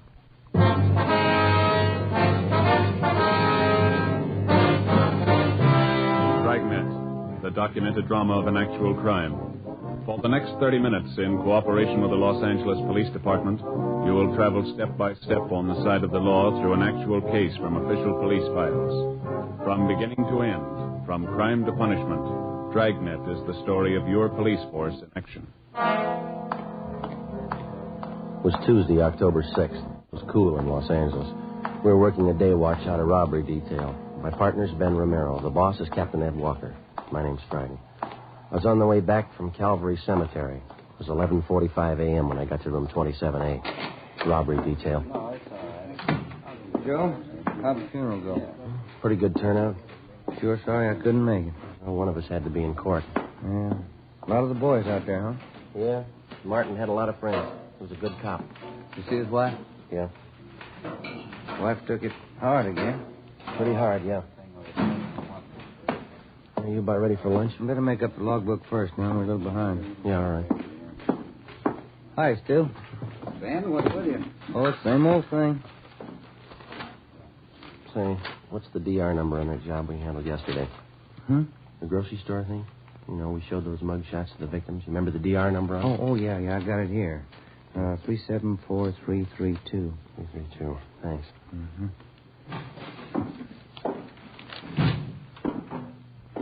Yes, sir? My name's Frank Cheney. Just been paroled from Folsom. Can you tell me where I registered? Yeah. I'll get one of the men from the rehabilitation detail. He'll take care of it. Okay, thanks. Excuse me, Ben. Oh, yeah. Bossberg. Johnny Bossberg? Yeah. Got a minute? Something for you here. I'll be right back. Did you contact the witnesses in this report here? Let me see. This one. What do you got? Oh, yeah, I took Fellow care of at the desk wants the registers next time. Okay. Excuse me, Romero. Yeah. Hi, you want to register? Yeah, my name's Frank Cheney. Okay. Address? 218 Belgrade. Belgrade. Where you been? Folsom. Got out Saturday. Okay, what'd you fall for? Robbery, first degree. How much do you owe? Served 18 years. I'm on life parole. Life parole. Okay. Hey, Thaxter, want to tell Rambo we're out for 7? Wait a couple minutes, huh? See the guy at the desk? The one with Bossberg? Yeah, next convoy. Frank Cheney, 1931. Jack Taylor and I had him. First big one we ever drew. That's so. Did you ever hear of him? Used to call him a gentleman bandit. Yeah, 1931, Claude. That's 18 years ago. Cheney was the biggest of them. Came from a wealthy family, too. Father's a millionaire. You sent him up, huh? San Quentin. Tried to break out with a partner of his. Partner killed a trustee. Cheney was sent to Folsom. From a millionaire family. That's a queer one. Yeah. Well, how about that lunch, fellas? Yeah, let's go. Seems like it could have been yesterday, 1931. We grow old right along with the thieves, huh? Where we go? Federal cafe? That's all right with me. 18 years. Yeah. Sure goes by in a hurry. I wonder if Cheney thinks so. As far as day-to-day routine goes, police work is pretty much like any other job. To the rookie detective just starting in, there's new things to see, new things to learn. But 5 or 6 years on the detail and the job gets pretty ordinary. You see a lot of dirt, a lot of trouble and tragedy, and after a while you begin to wonder what all the glamour's about and the excitement that's supposed to go along with the job. The fall months went by pretty slow. On November 3rd, we closed a case against a gang of drugstore holdup men. In December, Ben's youngster fell off a fence and sprained his wrist. My Uncle George from Renton, Washington, visited my mother and me in January. Stayed a couple of weeks. On January 28th, it rained. Ben and I checked into the office where we got a phone call from Lieutenant Mort Gear of the San Diego Police Department. He gave us additional information on a finance company holdup which had been pulled in San Diego the day before. In the robbery, one bystander had been shot and killed and another one wounded by the two bandits. They also shot a police officer 3 times through the stomach when he tried to stop him. Next day, Sergeants Ormsby and McGuire from San Diego arrived, and we helped them check the suspects through the stats office. A couple of bad ones, Joe. Both have guns, and they use them. One of them got away in a car and the other one on foot. Is that right, McGuire? Yeah, a big one used the car. Yeah, size ought to help some. Let's see, 45 years old, height 6'1" or 2 inches, weight 275 to 85 pounds. Anybody get a look at the car, Ormsby? Blue Ford sedan, 1940 or 41 model. That's all we got. It's a rough one. After all the shooting, the witnesses didn't know what they saw, all mixed up. Well, how about the other one, the guy who got away on foot? He's a WMA, about 50 years old, 5 feet 8 9 inches, 145, 55 pounds, wears glasses. Yeah, we got that on the teletype. Is that all? No, we traced from the Greyhound bus depot about 6 blocks from the holdup. Changed his clothes in the washroom there, left behind a coat and a gun. Yeah? The coat was kind of gift parolees from State Pen. Mm-hmm. Checked it through our crime lab. Same kind of suits are issued to all ex-cons. No make. Well, at least you know one of them's an ex-con. How about that gun you found? It's a murder weapon. Our ballistics men went over it, no prints. Tried to trace the serial number, no record. CII in Sacramento's trying to run it down. Well, we got any hunches? A few. We're almost sure both of them had gone the route before. Pretty cool. Shot down 3 people, didn't bat an eye. How much did they take in the holdup? 11,000. Hey, your stats office make a run those descriptions yet? Here this morning, Orr and I's got the list of possibilities. They're pulling the mug shots now. I'll be winding it up about now, don't you think? Hey, let's check. This way, fellas. Yeah. Go ahead, McGuire. Oh, thanks. How's the wife, Ormsby? Oh, fine, Ben. She's expecting again. What are you going to do, raise an army? 4 kids. That's not so bad. McGuire's wife wants 6. How about that, Mac? You got 5 now. No point in quitting when you're ahead. Frank? Yeah, Joe. You know Russ Ormsby and Tony McGuire, don't you? San Diego PD? Yeah, sure. Met him last trip. Hi. Fine, Frank. Good to see you. Good. Just ready to call you. Got those mug shots together for you. Here, got them right here. Okay. There you are. Specs for suspect 1, listed for number 2. Okay, Frank. We'll check them out with the witnesses. There's one mug there. Here, let me show you. Here, this one. Yeah? It matches the description pretty close. Safe man by trade, but he can go any route. Name's Weber. First name? Stanley. Mm-hmm. Call him Turk, I think, nickname. Know anything about it? He's an ex-con. Ormsby and McGuire drove back to San Diego to show the mugshots to the holdup witnesses and see if they could get an identification. Late the next afternoon, they called back to tell us that Stanley Turk Weber had definitely been identified from his mugshot by 4 of the 5 witnesses as one of the holdup men. His partner remained unidentified. We called Turk Weber's parole officer, got all the available information on the suspect, including his latest address, an apartment house on North Alameda. Weber wasn't there. We talked with the apartment house manager, and he told us that Turk hadn't been seen there since the day before the San Diego robbery and murder. We had a stakeout put on the apartment. Ben and I went back to the office and had the record bureau pull Weber's package. On his mama sheet, Ben spotted a familiar name, Henry Garson, another ex-con who was listed as one of Turk Weber's closest friends. Well, we got a hold of Garson's parole officer. He told us Garson had had his parole transferred to San Diego, where he disappeared 2 weeks before he was wanted for violation of parole. We tried to check Weber through his relatives. We couldn't find any. But Henry Garson's report showed that he had a brother, Al, who ran a dry cleaning shop down in Seal Beach. He had no criminal record. The next morning, we drove down to see him. Yeah, Henry came around last July. It's the last time I saw him. I wanted to borrow my car. You got any idea where he might be now? No. You're his brother. I don't know where he is. That's the truth. I don't want to know where he is. Was anyone with him when he came to see you last? No. You know who his friends are? Friends? No. Would you look at these pictures, please, see if you can identify any of them? All right, just...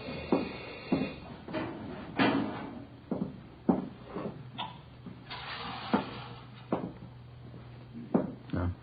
These here. No. No. Ah. How about these? No. No. No, look, can't you talk to me later? It's not good for business having cops around a shop. Who would you yell for if your shop was held up, Mr. Garson? What's that got to do with it? Your brother's in trouble. We might stop him from getting in deeper. No, look away a minute.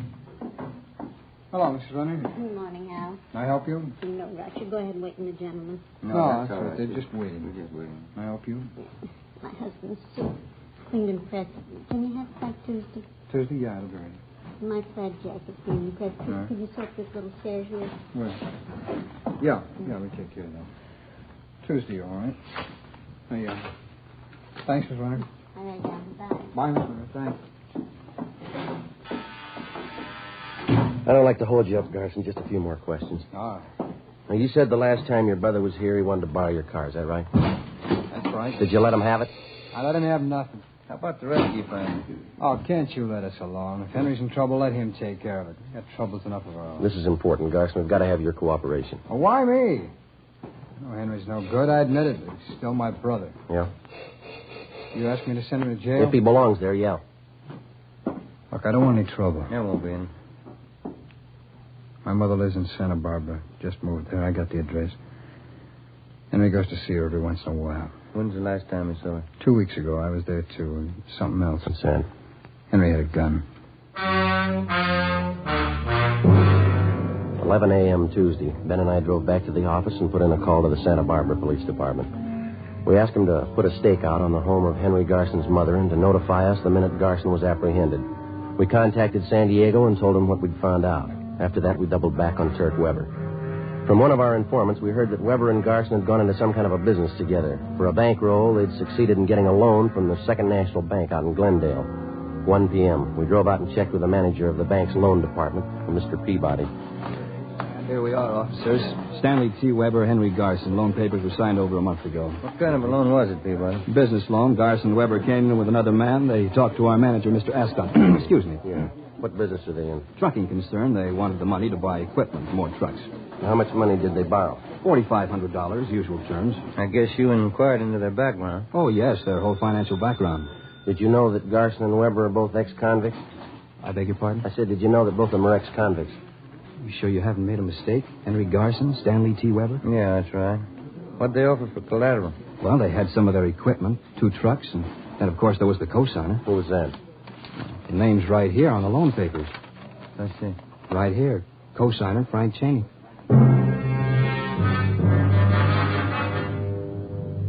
2:30 p.m. Ben and I checked back into the office and went down the hall to R&I. We pulled a package on Frank Bertram Cheney. White male American, 5 foot 8.5 inches, 152 pounds, brown hair, brown eyes. The record read like a dime novel. Almost 20 years before, Cheney had crashed into the headlines of Pacific Coast newspapers as the gentleman bandit. Maybe some of the news stories were exaggerated, but the record showed that he actually owned a yacht, 3 expensive cars, an apartment house. In spite of all this, he had decided to settle for a career of robbery and murder. At the age of 30, he was the most sought-after man on the Pacific Coast. Finally, in 1931, after tracking him for a year and a half through more than a dozen armed robberies, Sergeants Thaxter and Taylor of the Los Angeles Police Department brought him in. He served 18 years at San Quentin and Folsom penitentiaries, and then he won his parole at the age of 48. We checked his parole officer, and he had nothing to report against him. We checked back in at robbery detail and met with Captain Ed Walker. How about Cheney's friends, Weber and Garson? Nothing yet? Not a thing, Skipper. Stakeout is still on at Garson's mother's place in Santa Barbara. Weber's apartment's still covered. You called San Diego about this, the Cheney angle? Yeah, we briefed him. They got all the mug shots down there.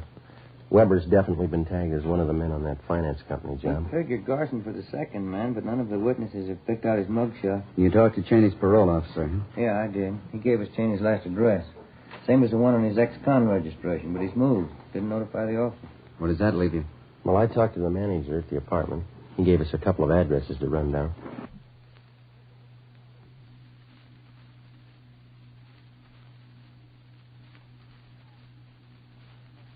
Guess we better start getting on it, huh?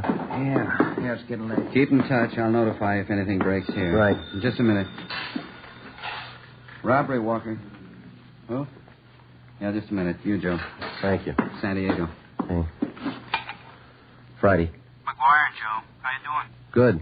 You got something? We had the holdup witnesses back in again this afternoon. Showed them more mugshots. Yeah? Picked out Weber's partner in the holdup. Yeah? Name's Frank Cheney.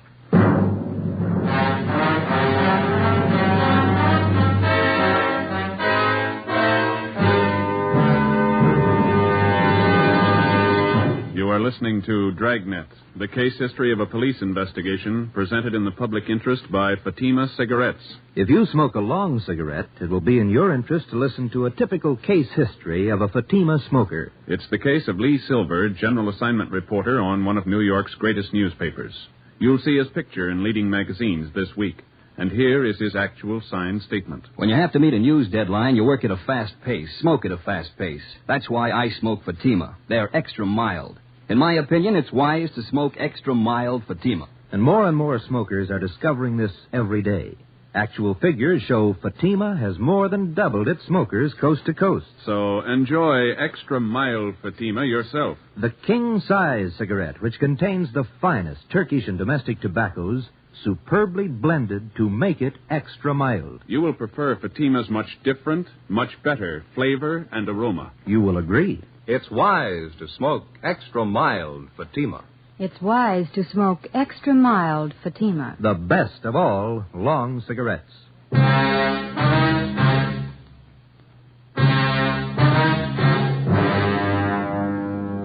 Tuesday, January 31st, 4 p.m.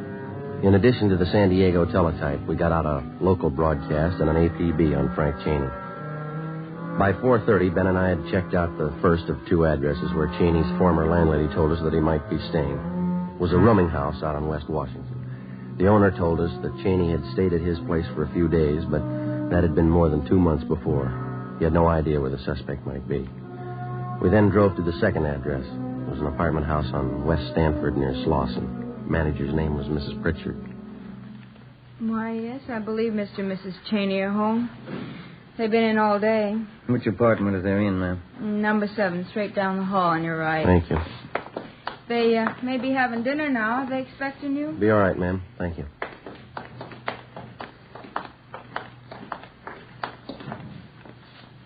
Okay.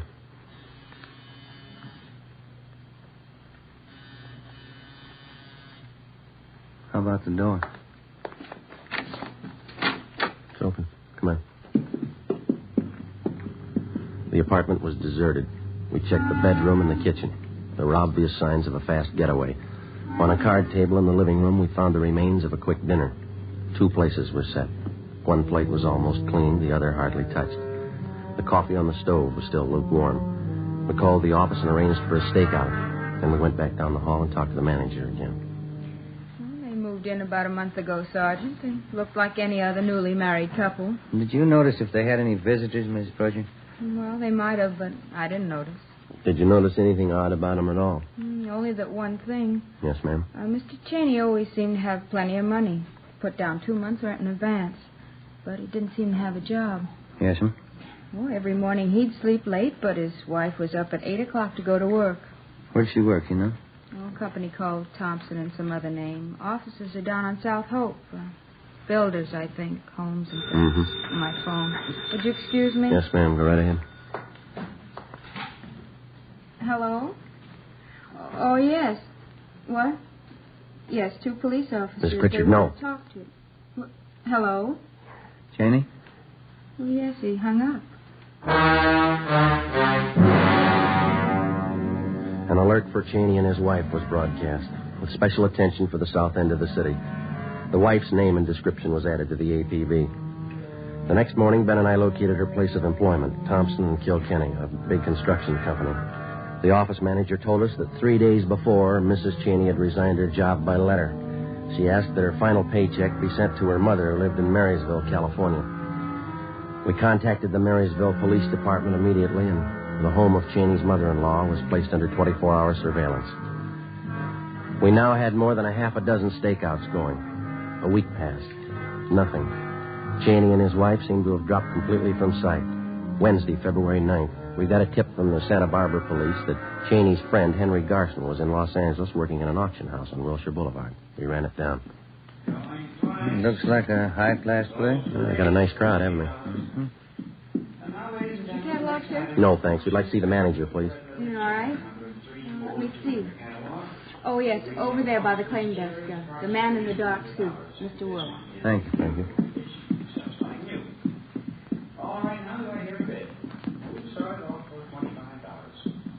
$25. Mr. Willie? Yeah?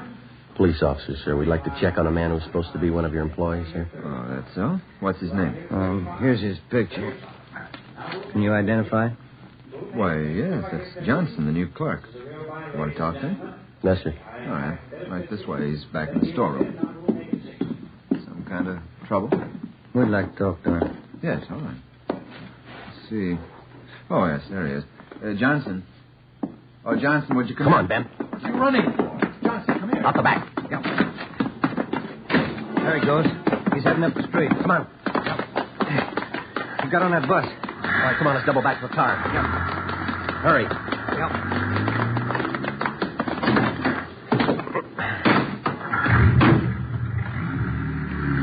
Did you see the bus? Yeah. Come on, move it. Yep. All right, hit the siren.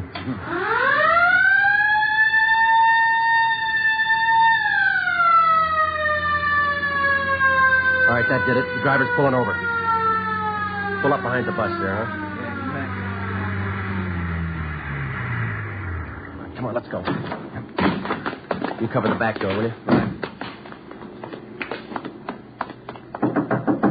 Open your door. What's the matter? Police officers want to check your passengers. Open that rear door right away. Yes, sir. All right, Garson, get off. I'm getting off. Coming at you, Joe. Getting off, copper. Make a hole. Drop it, Garson. He's got a gun. I said I'm getting off. Let's drop it. Come on. Good, Joe. You okay? Yeah. Let's get him off of here. What's it all about? He do something wrong? Yeah, he didn't get off when we asked him to.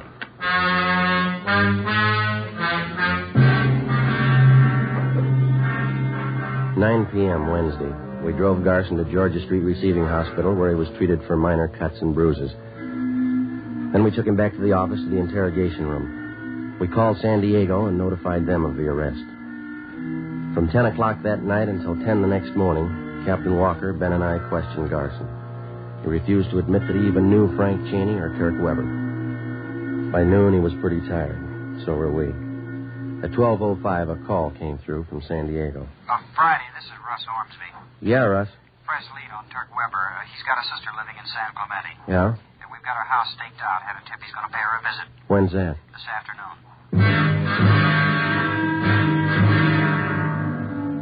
3:15 p.m. We got to the San Clemente turnoff, and a few minutes later, Ormsby and McGuire arrived from San Diego. We drove to the home of Weber's sister on South Orange Street and identified ourselves. She told us that Turk had been there that morning, but that he'd gone to the races at Del Mar for the afternoon. Did your brother say he was coming back? Said he might be back. He wasn't sure. Did he go to the racetrack alone? Yeah? Was he going to meet anyone there? I don't think so. He didn't mention it. You driving a car? No, he took the bus to the track. I see. Where would he most likely go if he doesn't come back here? I don't know. Maybe back to L.A., maybe San Diego. I don't know.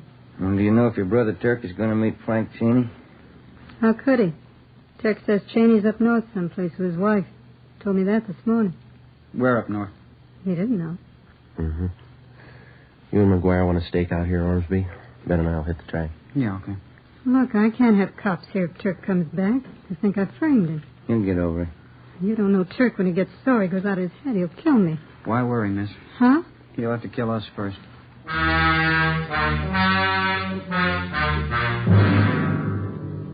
3:45 p.m. Ben and I left Weber's sister's house and drove down to the racetrack at Del Mar.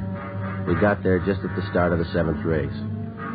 We had no idea whether the suspect was still there or not. We alerted the security police, gave them mug shots of Weber.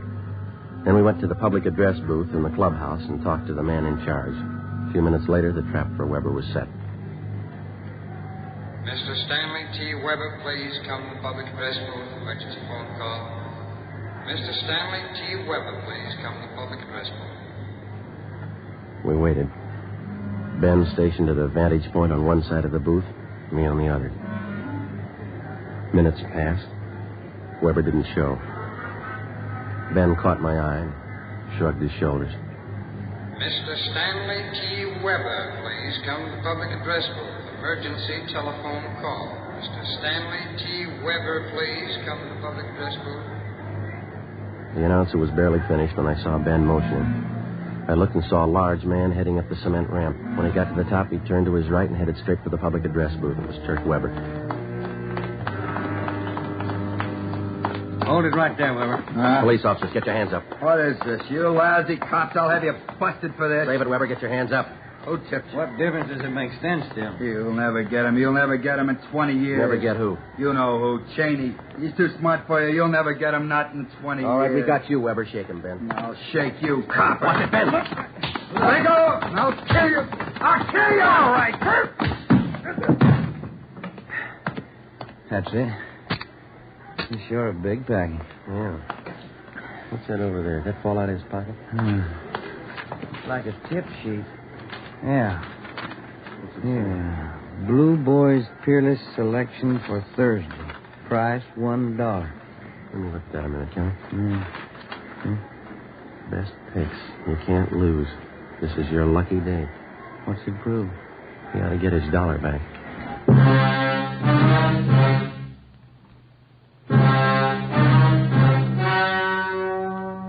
The story you have just heard was true. Only the names were changed to protect the innocent. On June 19th, trial was held in Superior Court, City and County of San Diego, State of California. In a moment, the results of that trial. It's amazing how many long cigarette smokers are changing to extra mild Fatima. Here is the actual report. From coast to coast, extra mild Fatima has more than doubled its smokers. Yes, more and more smokers every day are discovering that Fatima is the king-size cigarette that is extra mild. Extra mild, because it contains the finest Turkish and domestic tobaccos superbly blended to make it extra mild, to give it a much different, much better flavor and aroma. Enjoy extra mild Fatima yourself.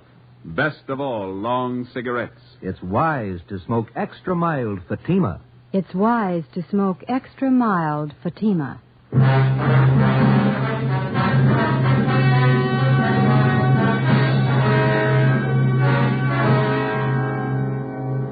After identifying Frank Cheney as the man who did the shooting in the San Diego holdup and murder, Stanley T. Weber was tried and convicted of participation in the robbery and received a sentence of life imprisonment. Henry Garson was cleared of any complicity in the holdup killing, but he was returned to prison for violation of parole and for several burglaries in San Diego and Los Angeles. Both men are now serving their terms in the state penitentiary. Next week, Frank Cheney, the Gentleman Bandit, Part 2.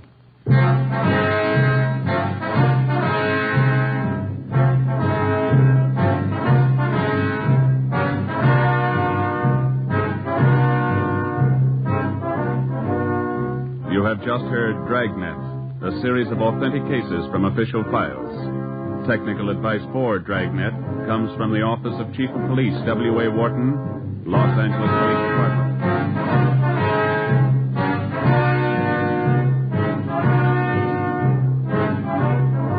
Fatima Cigarettes, the best of all long cigarettes, has brought you Dragnet from Los Angeles.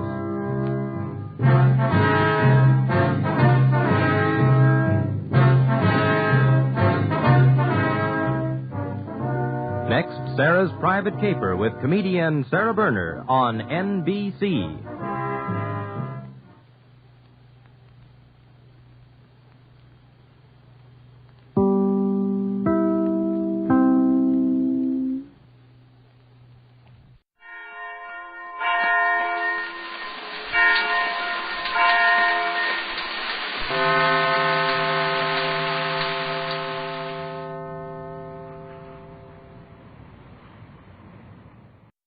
The following is transcribed. No, it isn't. The following is transcribed. No, it isn't. Oh, yes, it is. It is not. Yes, it is. It is not. It is, too. It is not. It is. It isn't. Yes. No. Yes. No. Yes. The following is not transcribed. This week, the Major League Baseball season opened. In keeping with this, the American Broadcasting Company brings you the first foul ball of the season. It's the Jack Webb Show in its 5th consecutive strikeout. Nothing new has been added. The Ragged Airs will play tonight, but without their director, Phil Bavero, who only confused the men anyway. that spiritual singer Clancy Hayes of the firm of Haig and Haig and Hayes will conduct his usual contest with the orchestra. She's young, she's pretty, she sings. That's 3 runs for our side, vocalist Nora McNamara. John Galbraith, an Oakland boy, and the only argument we can think of against the Bay Bridge, will play rats and second lieutenants and spooky people, and, oh yes, a wonderful gal with a wonderful voice has made a terrible mistake tonight. Midge Williams has agreed to set a career back 10 years with a guest appearance on the Jack Webb Show. My name is Jordan, and I'm going to find a nice, quiet room until this thing blows over. Why don't you do the same?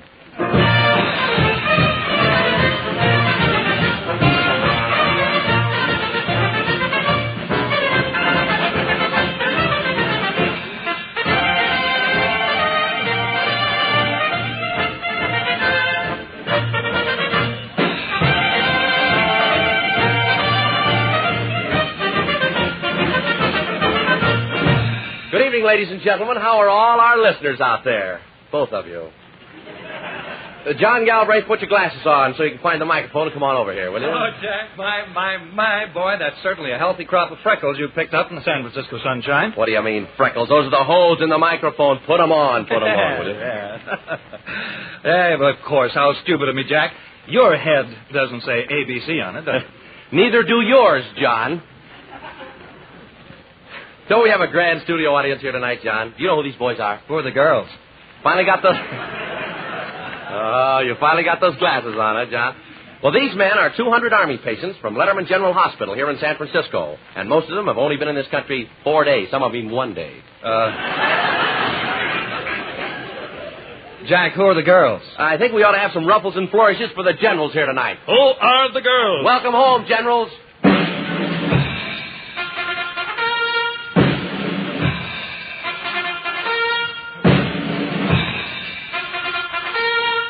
Who are the girls? The girls, John.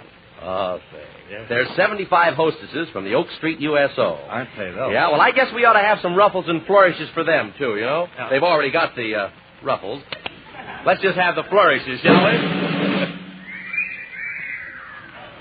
That is the first time that those guys have ever gotten together since we went on the air.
Presenting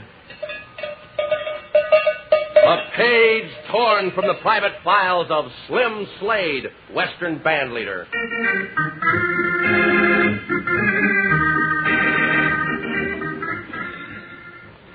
We return to the little western town of Howdyville, where a group of citizens are talking. Howdyville, nobody quite knows how it got its name. Howdyville. Slim Slade, just a poor old cow poke, out on the plains of Howdyville. Hey, Slim, what you doing out there? Oh, just poking around the cows. Well, come on over here. Got a letter for you with a city writing on it. Letter with city writing, Didn't know nobody I knowed could write. Don't make no difference, though. I can't read. Well, you don't have to, Slim. I done read it. Oh, what does it say? Oh, it don't say nothing, Slim. It's just a letter. Well, I don't mean talk say. I mean read say. Well, why don't you say what you mean say? Yeah. It's from your brother. Oh, that's Slick. That's right. Signed Slick Slade. Wait a minute. Wait just a minute. I'm going to get the boys. Hey, Weasel, Fox, and Snake. Sounds like a zoo, don't it? Come on over here, boys. Hey, anybody seen Enchilada Gomez? See, Slade, I'm over here taking a little fiesta. That's siesta. See.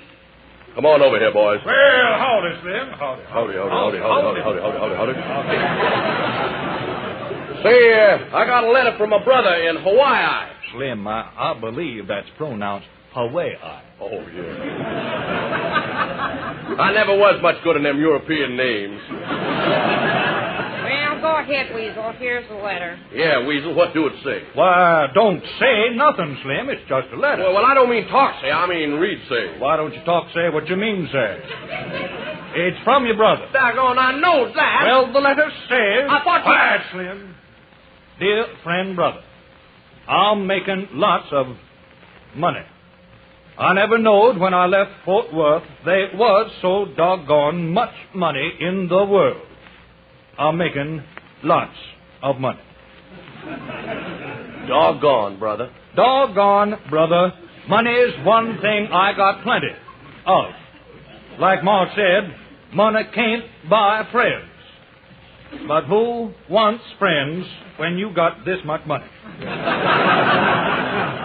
Doggone, brother sure must have struck it rich. Doggone, brother, I sure struck it rich.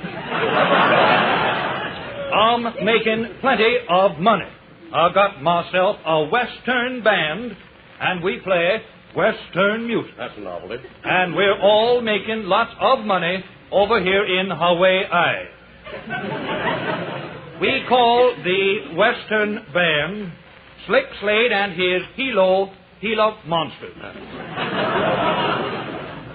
That is all for now on account of I have run out of gold paper which I write on, and besides, my 24-carat diamond pen point done busted. Your friend, your brother, Slick. P.S. I sure am making lots of money. Brother Slick is right. We're going to do the same thing. We're all going to organize a Western band. Good idea, Slim. See, Slade, I think we better do it banana. That's manana. See. Come on, saddle up, boys. We're going to ride to New York. I'm going to write the tunes on the way. All right, boys, come on, move in. We're going to rehearse a spell. Now, here's a tune I wrote. Music and notes by me. It's called, this will kill you, When It's Apple Blossom Time in Fort Worth. Oh, that's awful pretty, Slim. Yeah, ain't it? Mm-hmm. Now let's play it through once. You ready on the drums, Enchilada? I want plenty of drums in this. All right, you ready, boys? Here we go. Play it just like she was wrote. Everybody set? Hey, Slim, what's all these little black spots all over this paper? I was wondering about that, too, Slim. Seems to me you could have got clean paper.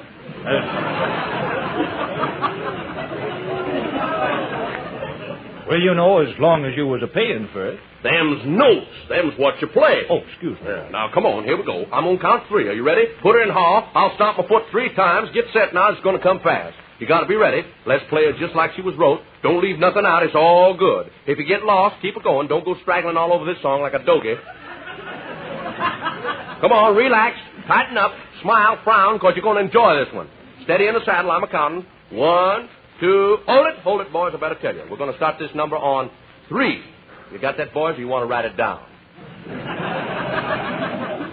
Here we go. 1, 2. Hold it. I guess I better announce our name just like we're going to do it uptown. Present Slim Slade and his Makes You Want to Dance when they're playing a hoedown and just sit down and cry when they're playing a sad one. Western Band. You think that name's too long? Well, all right, here we go. Real down-to-earth music right out of the dirt. Put her in half. Well, let's go. 1, 2, hit it. No, I forgot I was supposed to say the number 3.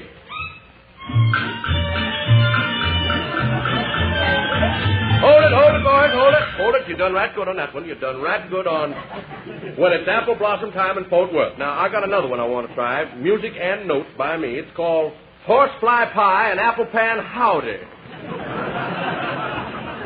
All right, boys. 1, 2, kick it. Doggone, I always forget to say 3. Hold it. That's mighty pretty, ain't it? Which one of those you like the best? Well, never mind. I got another one here I want to try. Music and notes by me. This is a sad one, boys. It's a prison song. It's called I Might As Well Be Sprung.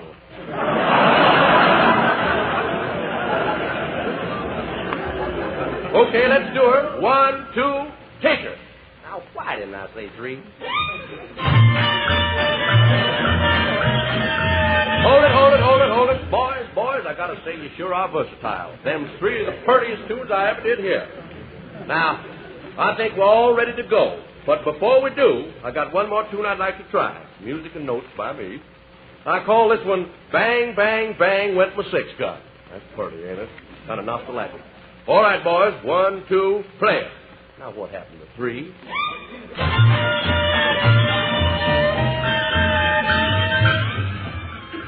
Slim Slade and his Western Band. First, it's the Pennsylvania Roof. Then the Wedgwood Room of the Waldorf. Carnegie Hall, millions of phonograph records, radio coast to coast. Yes, Slim Slade and his band had arrived on the musical scene. And then, one day, disaster. Boys, I got sad news. They tied the can to us. We're through. We've been fired plumb out of New York. Oh, what's the trouble, Slim? Well, the manager of that there radio station told me tonight that we wasn't versatile enough. Said all our tunes sounded alike. I don't know how he figured that. We got 47 tunes. All of them got different names. Music and notes by me. Come on, boys, pick up your instruments. Let's play a couple of them numbers and see what that fella's talking about. All right, the go down, hold down. That's good. Hey, wait a minute. Hold it just a minute. Them drums ain't quite loud enough, Enchilada. A little of that melody sneaked through in one place. Okay, more drums this time, and let's hear the Gila Monster Waltz.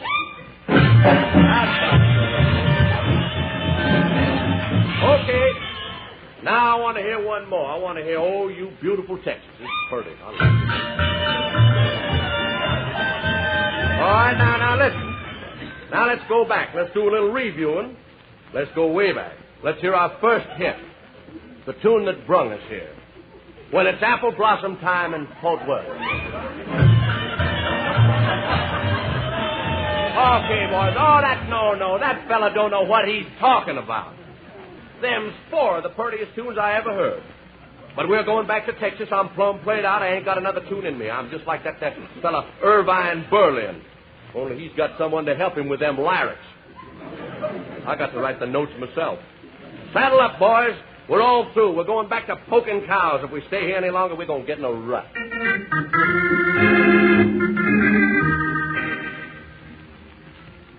Sure is good being back in Texas, ain't it? Yeah, I don't miss that Pennsylvania roof none. Fella by the name of Benny Goodman done moved in after us. Who's he? Oh, here comes Slim now. Well, howdy, Slim Slade. Howdy. Saddle up, boys. We're going back to New York. I've done it again. We got it this time. I wrote a new tune. Music and notes by me, boys. Get this. This is going to be a snapper, this title. It's called When It's Apple Blossom Time in Corpus Christi.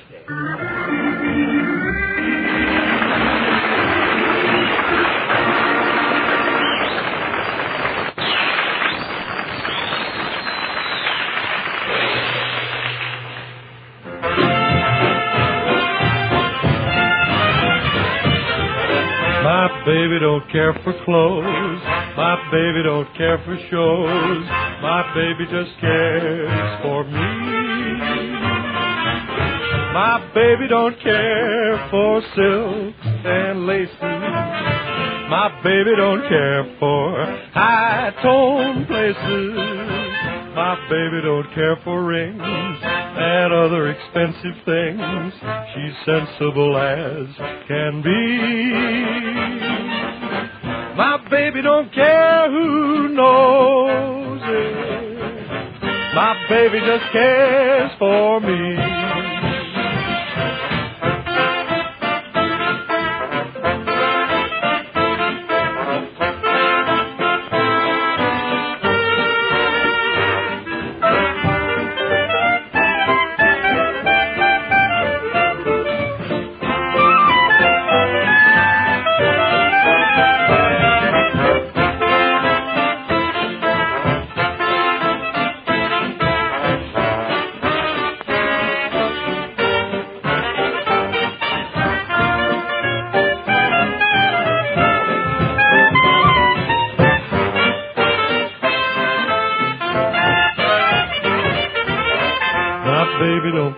clothes.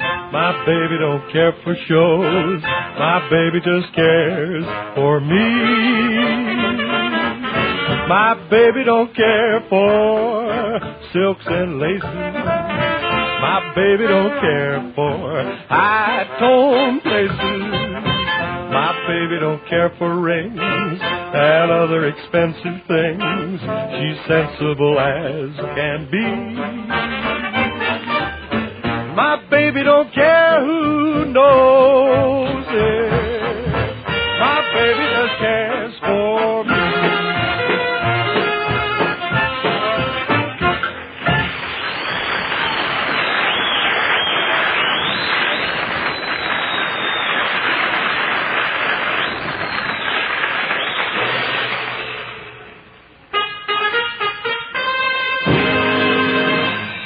Inside Hollywood.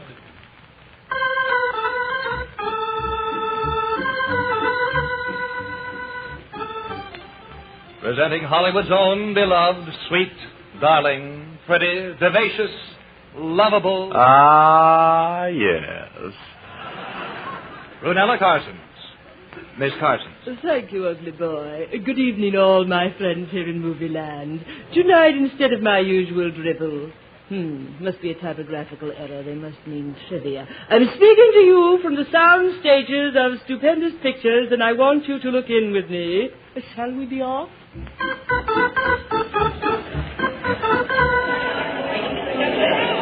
Quiet! Quiet on the set! Quiet! Somebody's still breathing. Where's my assistant director, Rodney Reel? Oh, yes, sir. Did you want me, sir? Reel, you're all wound up. Remember, I'm a busy man directing this picture. Of course, Monty. As far as I'm concerned, Reel, you're just about run out. Now, what did I tell you to call me on the set? You mean what the extras call you? No, not that. Oh. You know. Yes. Montague Close-Up Muldoon, Director Supreme of Stupendous Pictures, Incorporated. Well, you can leave off the Incorporated when we're among friends. I'm a busy man. This is no B picture, you know. Have we spent any money lately? We spent $40,000 just 10 minutes ago. I said lately. What'd you spend it for, Reel? A bathing suit for the leading lady. This is no B picture. Give me that checkbook. I'm going to write out a check for another $40,000. Let's get both pieces of that bathing suit. It's indecent. Reel, have I told you lately that I'm a busy man? Yes, Mr. Busy. I mean Mr. Muldoon. Now, about this army picture, Mr. Muldoon, I want to tell you something. Listen, Reel, you can't tell me anything about the Army. I know that outfit from A to Z. I was a full colonel in this war, and I spent the entire duration in Washington, D.C.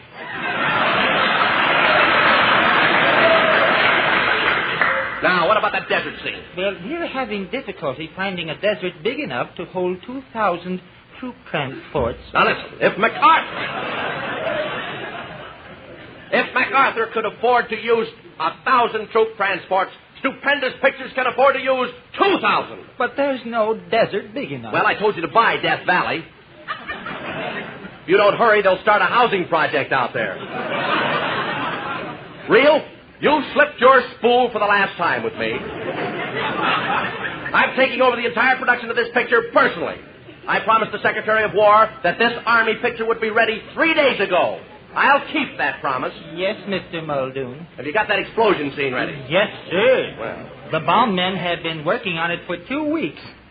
I think you'll like it. Well, let's have it. This picture's costing me $1 million a day.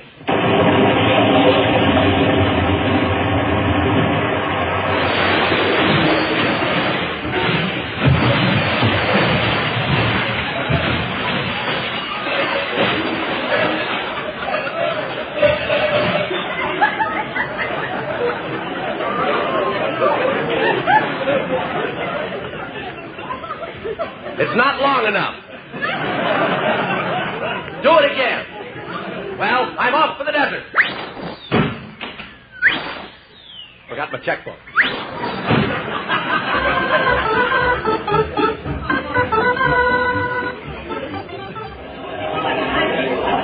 Quiet!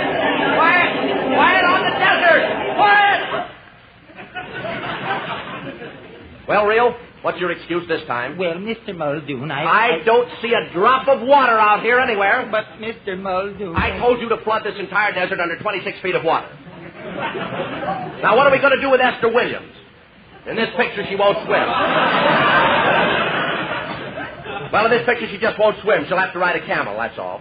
By the way, I don't see those camels anywhere. But, Mr. Muldoon... I suppose you're going to tell me that you forgot. You forgot a little thing like 30,000 camels. Oh. Mr. Muldoon, there is something that this army picture I've been trying to tell you. Well, Real, you're all mixed up. I know what you mean, though. Is this what you call a crowd? I asked for 100,000 Arabs, but do I get them? No. There's practically nobody out there. Looks like a group of Republicans lined up to vote. Mr. Muldoon, I've been thinking... Impossible. Where's the telephone? Why? Why? I'll tell you why. I want a crowd out there. I'm going to call Washington. Mr. Truman's the only one that's got 100,000 men not doing anything.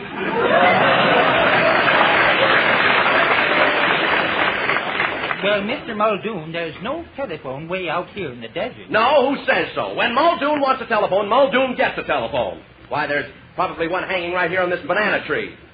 By the way, Real, where are those banana trees? Well, never mind. You've got a nickel? Here you are, Mr. Muldoon. 5 cents. Well, this picture's costing us a lot of money.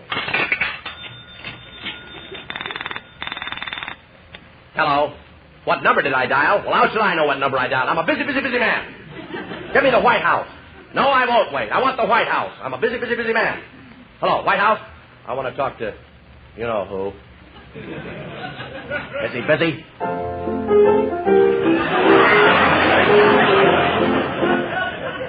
Yeah, he's busy. I'll call later. Mr. Muldoon, there's something about this army picture you ought to know. Real, you're off the track again. Have I fired you today? No, Mr. Muldoon. I haven't? You're fired! Well, I'll be a second lieutenant.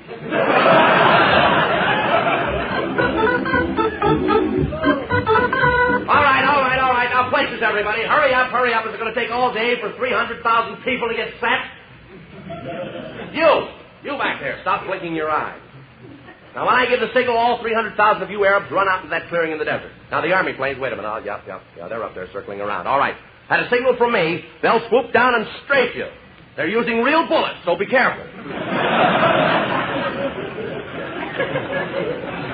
If any of you get mowed down, don't worry. You won't spoil the scene. This is only a rehearsal. Mr. Muldoon, I just came out to tell you the picture is finished. It is? Well, that's fine. All you Arabs out there, you can all go home. This army picture is finished. There's only one thing wrong, Mr. Muldoon. Well, what's that, Real? What I've been trying to tell you all along. This picture was not ordered by the Secretary of War. It wasn't? No, that letter was from the Secretary of the Navy. This army picture was supposed to be a Navy picture.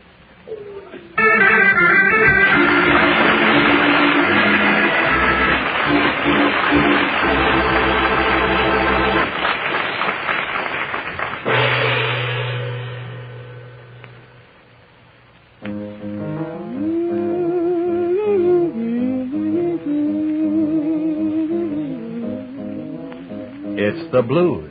It's Midge Williams. Out on a plane down near Santa Fe, I met a cowboy riding the range one day, and as he jogged along, I heard him singing the most peculiar cowboy song. It was a ditty he learned in the city.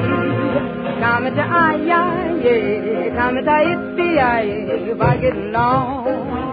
Get hip, little doggy, get along. Better be on your way, get along. Get hip, little doggy, and he tucked him on down the old fairway, singing his cow-cow boogie in the strangest way. Come to ay-yi-yi, come to yippee-yi-yi, singing his cowboy song. He's just too much. He's got a knockout western accent with a collar cut. He was raised on local weed. He's what you call a thing half-breed, singing his cow-cow boogie in the strangest way. Come at the ay-yi-yi, come at the yippee-yi-yi, why get along? Get hip, little doggy, get along. Better be on your way, get along. Get hip, little doggy, and he trucks him on down the old fairway, singing his cow-cow boogie in the strangest way. Come to ay-yi-yi, come to ay-yi-yi, singing his cowboy song. He's just too much. He's got a knockout western accent with that Harlem touch. He was raised on loco-weed. He's what you call a swing half-breed, singing his cow-cow boogie in the strangest way. Come to ay-yi-yi, come to ay-yi-yi. Yip, yip, yip, yip, come to ay-yi-yi.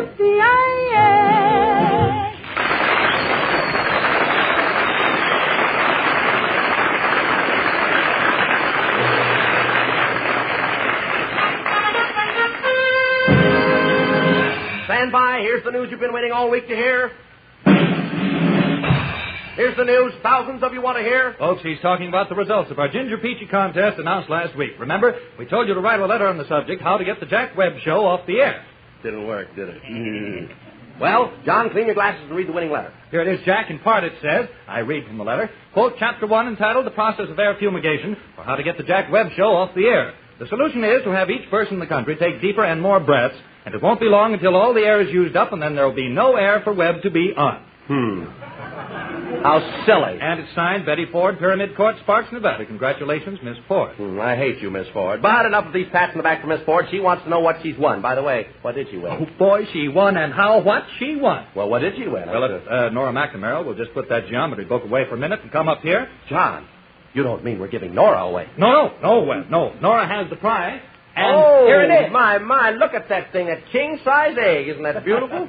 What is that, John? It's a genuine ostrich egg, laid fresh this morning from the California Ostrich Farm in Southern California. Yes, friends, this is a Hollywood egg.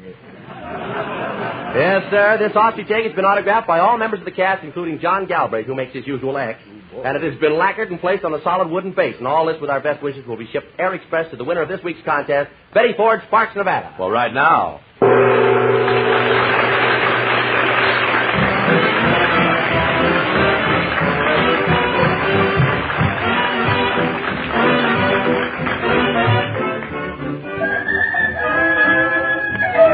Tonight's egg was laid by the Dragnet. Clancy Hayes reached the stage against us with a vocal. Mitch Williams as guest stars, teed off on a couple of songs. John Galbraith and Ethel Sterling missed their cues. Dick Breen glued the joints together. And this is Jack Webb. Give us another chance next Wednesday night at 9:30, will you? Good night, gang. See you then.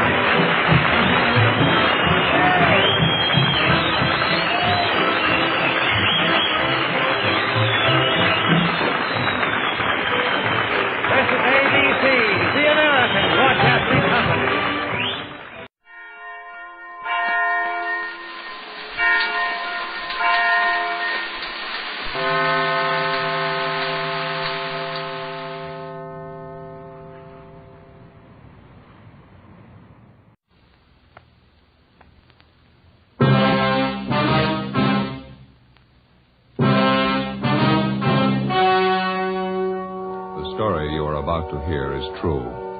Only the names have been changed to protect the innocent. Fatima Cigarettes, best of all long cigarettes, brings you Dragnet.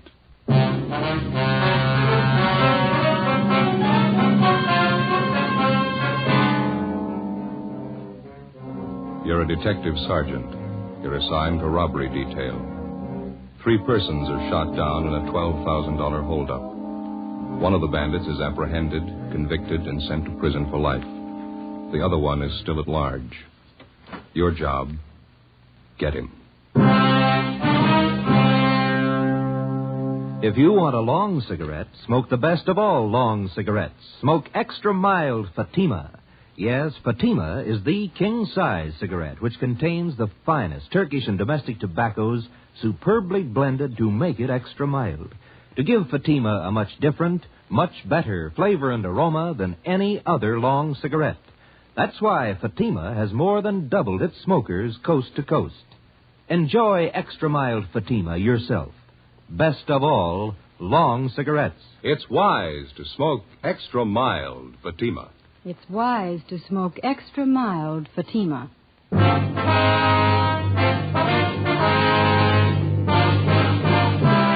Dragnet, the documented drama of an actual crime. For the next 30 minutes, in cooperation with the Los Angeles Police Department, you will travel step by step on the side of the law through an actual case from official police files. From beginning to end, from crime to punishment, Dragnet is the story of your police force in action.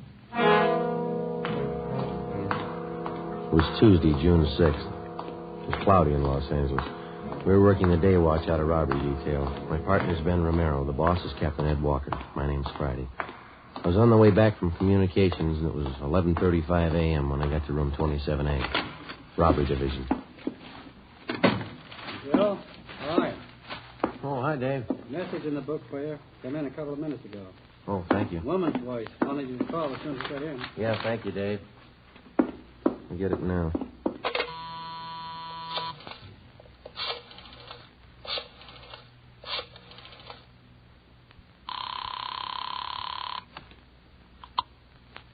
Juvenile Bureau, Miss Bentley.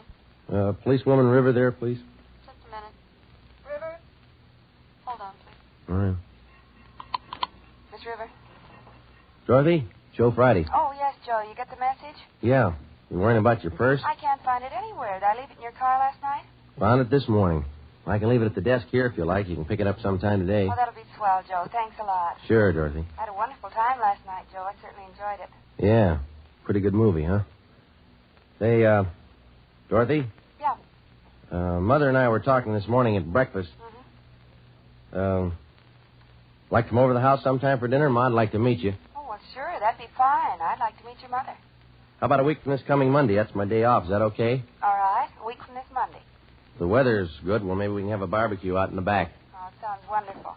Okay. See you later, then. All right, Joe. Bye. Bye. Joe? Hi. How'd it work out, Ben? It didn't. Another false alarm. Sure is a scorcher out today.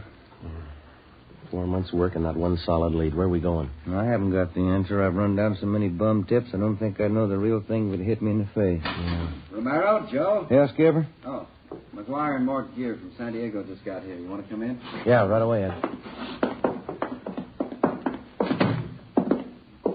There we are. All right. Oh, Ben. What do you say? Sit down. Hope you two have more than we have. It's all in that report on the skipper's desk. 4 months legwork. Cold. Nothing at all? Oh, lots of phony tips, bum leads. We got 3 stakeouts going. His mugshot's plastered all over town. No go, huh? I don't know. I think he's got the perfect face for a killer. You can hang his description on 1,000,000 guys. Got nothing on him at all. Ben here just ran down the last lead we own. Yeah, false alarm. Nothing on the APB, huh? Got dust on it. Cold enough to bury. How long's it been since it happened? Back in January, wasn't it? Yeah, 27. Stanley Finance Company, San Diego. It's all right there in the report, Ed. Yeah, I see. Hold-up shooting got 12,000. Suspects Frank Cheney, Turk Weber. Cheney did the shooting. That's what stops me. What's that? Took us a couple of weeks to grab Turk Weber and put him away. Here it's more than 4 months and Cheney's still on the loose. Doesn't that? He can't be that smart. Well, he's free. I can't think of a better testimonial. What about the other angles, Friday, besides those 3 stakeouts? We covered the town for Cheney, Ed. 4 months of it. Hotels, rooming houses, motor courts, bars, restaurants, the works. Must have a couple of thousand copies of his mugshot spread around. No response? Oh, get 4 or 5 calls a day on him. Been going on for weeks now. We check him out. Never the right man. What about his wife? She's still supposed to be with Cheney, isn't she? Funny thing, we haven't had one report on her. Last time the two of them were supposed to have been seen together was 5 weeks ago. That was up in Stockton. Cheney's mother-in-law lives in Marysville, huh? You still have a stakeout on her house? Yeah, no leads there either. How about it, Mort? Nothing to offer? About the same as up here. There is something we'd like to check on, though. Yeah? One of McGuire's informants was paroled 2 weeks ago. He served time with Cheney at Folsom. You have anything to say? Yeah. It's his idea Frank Cheney was the most hated man at Folsom. Most of the cons had given their right arm to cool him off. Mm-hmm. What made him so popular? Pretty much of a heel. Ran to the warden's office 3 times a week regular. Informed on the other cons every chance he got. You figure some of them might want to even the score. Mm-hmm. If they know anything, I'm pretty sure they'll talk. Worth a try, and their leads can't be any colder than what we got anyway. You gonna need any help, Mort? No, McGuire and I can handle the questioning. We'll go up to Folsom tomorrow. Okay. I don't think there's any argument. This thing needs a quick answer. Joe, you and Ben will have to push a lot harder and a lot faster. Cheney's robbed and killed before. Give him the chance, he'll do it again. We've run down all the possible angles, Ed. We've checked every lead we could dig up. There's one you missed. Yeah? The right one. Find it. From the day Frank Cheney had been identified as the killer in the San Diego hold-up murder 4 months before, all of us realized the danger of another killing as long as he was loose. After 18 years in prison, Cheney had a gun and he had his freedom again. We knew he wouldn't give him up easily. Thursday, June 8th, Lieutenant Mort Gear and Sergeant Tony McGuire returned from Folsom Prison. After talking with most of the convicts who knew Cheney well during his prison days, they had a list of more than 40 leads to run down. Ben and I took half of them. We started checking. It went kind of slow, and the results were thin. After running down the first dozen leads, we'd found out nothing about the suspect that we didn't already know. Monday, June 12th. We checked with a John Strezak, supposedly one of Cheney's close friends up at Folsom. He'd been paroled before Cheney, and he was now working at a large commercial engraving firm down on East Main. Yeah, I knew Cheney pretty well, Sergeant. Pretty well. Just a minute, will you? Mm-hmm. Yeah, that does it. Yeah, I know why you're here, Sergeant. I can't help you. You were pretty close to Cheney up at Folsom, weren't you, Strezak? Best friend? Everybody was his best friend. Everybody could do him some good. You haven't seen or heard from him since he got out, huh? Nope, I don't want to. I learned fast. How do you mean? He's a bum, Sergeant. Some people are born that way. Tried to talk me into a break once. I didn't buy. I knew he'd run right to the warden with it. Some people are born that way, bums. You think somebody might be hiding him out? Some of his pals. How about them? If he's got any pals, I don't know. I can tell you this, they didn't come out of Folsom. Well, can you think of anything at all that might give us some kind of a lead on Cheney? I wish I could, believe me. I better get back on the job. Shop foreman. He's no better than Cheney. Bum. All right, Strezak. Thanks a lot. I'd like to know if you hear anything. I'm going to leave you one of our cards here. Yeah. Okay, Sergeant. Hey, Strezak, what'd you go up for, anyhow? Just what I'm doing. Huh? Engraving. We kept at it, checking out the leads one by one, the same slow, dull routine that we'd been on for 4 months. It ate up valuable time, but it was necessary. You never know what a lead's worth until you check it out.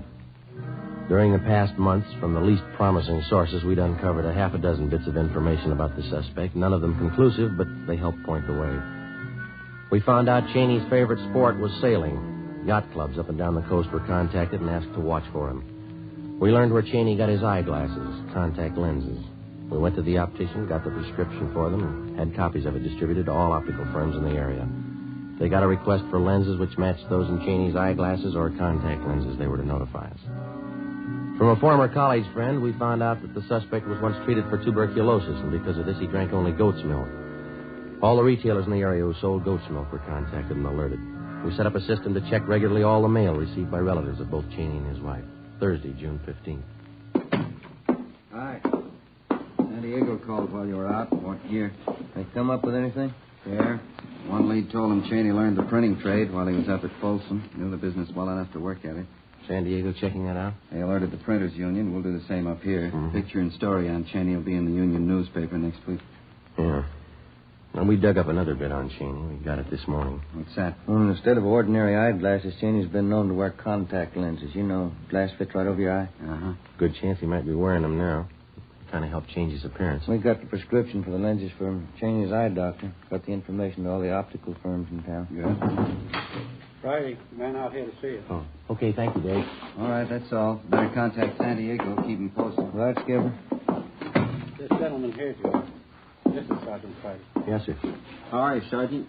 You remember me, Vince Bertoli? You were in my place last month, the White House Grill. Place down on Alameda? Yeah, that's right. Block from Union Station. Both of you came in. Yeah. You had coffee and an omelet? You liked the Sure, omelet? sure, yeah. What can we do for you, Bertoli? Well, remember you were talking to me? You said you were looking for somebody. You left some pictures in this card of yours here. Yeah, that's right. Well, I lost the pictures. I don't know where I lost them, but I kept your card. That's why I came to see you. What? Well, as I say, I lost the pictures, but I still have an idea what they look like. Have you seen either one of those people, the man or the woman? Well, that's why I came to check with you. A week ago, one of my steady waitresses quit, and I hired this brunette with a hard luck story. Care for a stick of gum? Licorice flavor? No. Nothing. Well, after a couple of days, I remembered that picture you gave me, and I thought she looked a little like it. That's why I kept an eye on her. Did you notice anything out of the ordinary? You bet she never dates anybody. Not even me, and I'm the boss. Not ugly either. Yeah? She always claims she's got to get home. Never gives a reason. Says she lives alone. Well, where does she live? A couple of blocks from my place on North Jersey, I think. I checked the place where she does her shopping. They tell me she buys enough groceries for 3 people. Mm-hmm. She still insists that she's living by herself, though. Yeah, that's why I thought I'd better check with you. I lost the pictures, but I hung on your card. Will you take a look at this photograph, Bertoli? Yeah. Sure, same one you gave me. Looks just like her, Mary Sloan. Who? Mary Sloan. That's her name, isn't it? You want to turn that picture over? Mrs. Frank Cheney. Thursday, 4 p.m. Ben and I drove down to the White House Grill and had a cup of coffee. We got a good look at the waitress whom the owner, Vince Bertoli, suspected of being Mrs. Cheney. We left and waited outside in the car until 5 o'clock when the suspect came out. We followed her to a grocery store and from there to a rundown apartment building on Greystone Alley just off Temple. We waited a few minutes and then we followed her in. The tab on one of the mailboxes read, Mary Sloan, apartment 16. We went up. Which one, Joe? Number 16. It's down this way. Come on. Mm-hmm.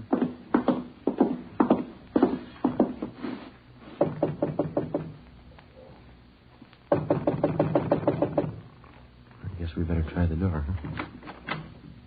Who's there? Who is it?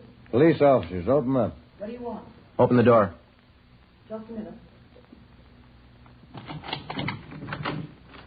Anybody else in here? My brother. He's sick, sleeping in the next room. He can't be disturbed. Come on, Ben.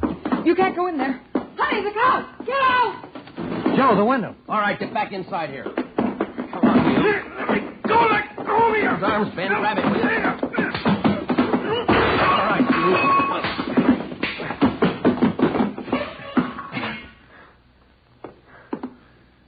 Are you all right? Yeah. Thought he broke my bridgework. Yeah, you got clipped for nothing. Hmm? Not Cheney. We drove the man and the woman who identified herself as Mary Sloan back to the office where they are identified as fugitives from Miami, Florida. The man was wanted on charges of first-degree burglary. The woman was the accomplice. We turned the case over to Bunko Fugitive Detail. A little after 11 o'clock Friday morning, Ben got a tip that Cheney had been seen the night before at a small bar down near Fullerton. That's a Los Angeles suburb. He was supposed to be living in the area.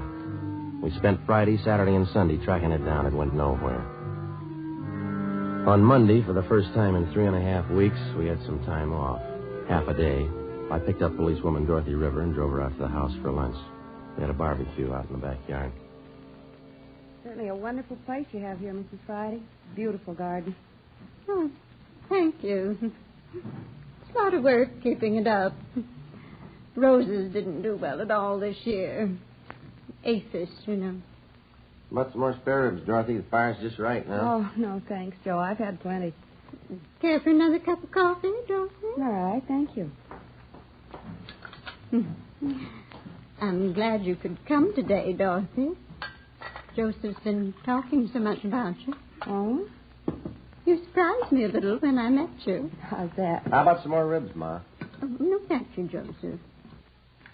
I don't think you look at all like a policewoman. Most of them are rough-looking, aren't they? Oh, no, I don't think so.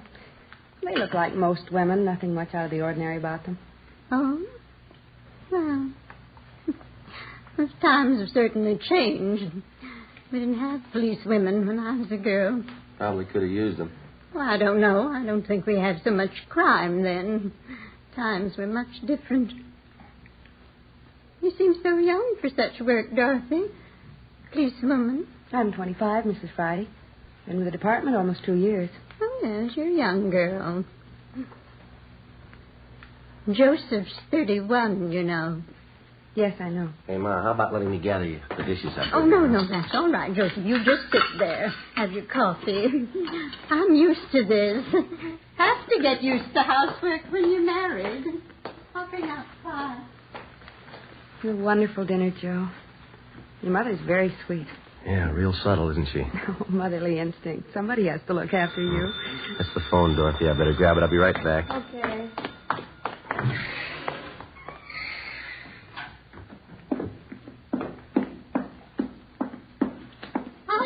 Joseph? Never mind, Ma. Let me get it. Friday talking. This is Walker, Joe. Check back in right away. What do you got?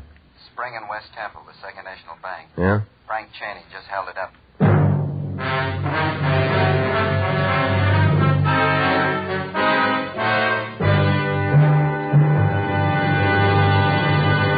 You are listening to Dragnet, the case history of a police investigation presented in the public interest by Fatima Cigarettes. If you smoke a long cigarette, it will be in your interest to listen to a typical case history of a Fatima smoker. It's the case of registered nurse Shirley Gelman of Los Angeles, California. You'll see her picture in leading magazines this week.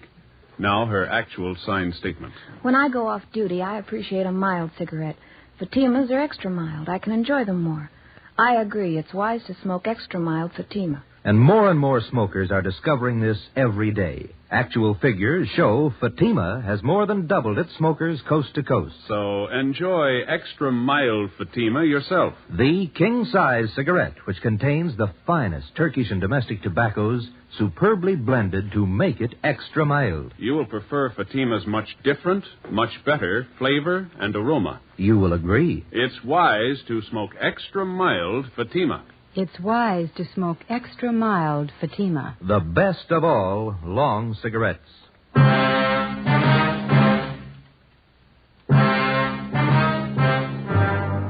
Monday, June 19th, 3 p.m. I went back to the office, picked up Ben and Captain Walker, and the three of us drove to the scene of the robbery at the corner of Spring and West Temple, the Second National Bank. Ricketts and Thaxter from robbery detail were already there questioning witnesses.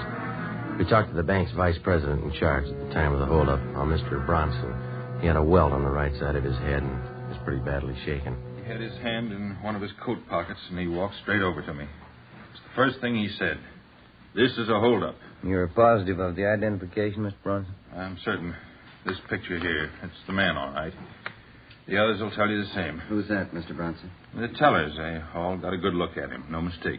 Well, what happened after Cheney approached you? He was very calm, very quiet. Uh-huh. He said, do exactly what I tell you. Call for help, and I'll kill you. He was calm all the way through it, just like it was an ordinary business with him. Did he have you get the money for him? No, he ordered me from back to the front counter there, and we went from cage to cage. Each time he had me say the same thing to the teller. This is a holdup. Give me all the currency you have. Don't call for help. Now, how many tellers did he have you collect from? 5. Mm-hmm. This line along here, windows 1 to 5. My knees were shaking so hard I could barely walk. I kept wondering if one of the tellers might try to sound the alarm. Yes, sir. What happened after he got the money? He had me walk in front of him, down there to the side exit. Mm-hmm. That's when he hit me, I guess. Side of my head, you can see here where they bandaged it. Uh-huh. Yes, sir. How much money did he get, do you know? No, not quite sure. More than 4,000. I can't help but think how lucky I am. That man's a killer, I'm certain of it. Are you sure that we can't fix you up with a ride home? No, I'll be all right, thank you. My wife's on the way down now. Can I see you fellas now? Yeah, thanks, sir. Excuse us, will you, Bronson? Yes, certainly. Rounded up all the dope on the getaway car Cheney used. Yeah? At 2 this afternoon, he went to a used car lot up in Figueroa, about 8 blocks from here. Asked to be shown a late model Ford. Yeah, go ahead. The salesman took him for a demonstration ride. When he pulled up for an arterial, Cheney jabbed a gun at him and told him to get out. The salesman got out. Cheney drove off. And 15 minutes later, he walked in here and pulled the robbery. That's it. The bank tellers tabbed the same Ford as the getaway car. Broadcasted all points on the car. Nothing yet. What time you got from there? 10 minutes before. What time did the alert go out, Thaxter? 2:45. Everything covered? Yeah, Union Station, both airports, the bus depots, they're all alerted. Roadblocks set up on the highways. Since 2:45. Just about. And Cheney's somewhere in the city. Find him.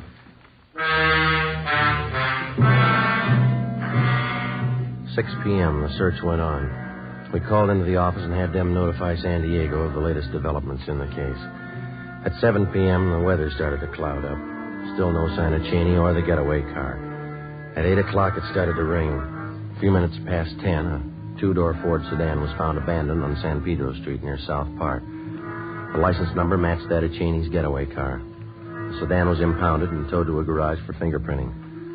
Ben called the office, and an emergency detail from Metropolitan Division was sent out to help in a house-to-house canvass of the neighborhood where the car had been found. By 4:30 the next morning, we got nowhere. So we decided to give it up until later in the day. At 6:30 a.m., we had poached eggs and coffee at an all-night drive-in. 7 a.m. It was still raining. We checked back in at the office. I don't know. Seems like every time we have to work late, it's going to rain. You got any of those little white tablets in your locker? At breakfast, any indigestion? Yeah, I think I got a few there. That reminds me, how'd the dinner come off yesterday? Two of them get along all right? Oh, yeah, all right. You know how it is. Ma had her usual few things to say. Oh? Dorothy handled it pretty good. Good sense of humor. A nice-looking girl. Sensible.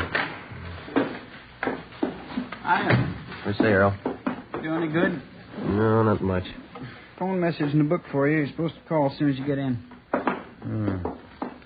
Hempstead 4219. No name? No, you're supposed to call the number, that's all. Oh, okay. All right. Well, how's the new house, Earl? Pretty good. Takes a lot of money. Got the forms in for the patio. I'm going to pour the cement this weekend. Mm-hmm. Got the place fenced off yet? Not yet, no. Those pickets cost money. Yeah. Fellas are telling me that you're doing all the work yourself, huh? Me and the brother-in-law, yeah. Costs a lot of money a new house. Sounds good, Joe. Who was it? Frank Cheney's grandfather. Yeah? Says to come over right away. 7:30 a.m. It was still raining. Ben and I drove out to the older section of the Wilshire district to the Cheney mansion. It represented one part of the suspect's life that we could never figure.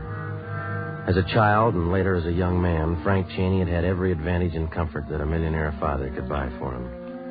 Yet for some reason, he'd settled on a career of crime. 7:45 a.m. Ben and I were shown into the main hallway of the Cheney home by the butler. He recognized us from previous visits.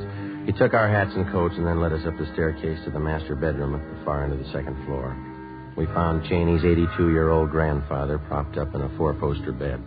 His face was gray and sunken. There was a nurse in a white-starched uniform standing by. You can go, nurse. Go on. I'll be outside if you need me, Mr. Cheney. Yes, yes. You, have some information for us, Mr. Cheney? Of course. I called. Sit down. Sit down. Thank you, sir. That hold-up yesterday, the bank robbery. I know all about it. Has Frank contacted you? That's like the police. Get right to the point. Has he contacted you, sir? Yes. Hand me that glass of water, please. Oh, yeah. There you are.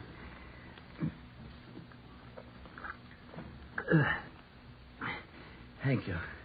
No, leave it on the table there. Oh, yes.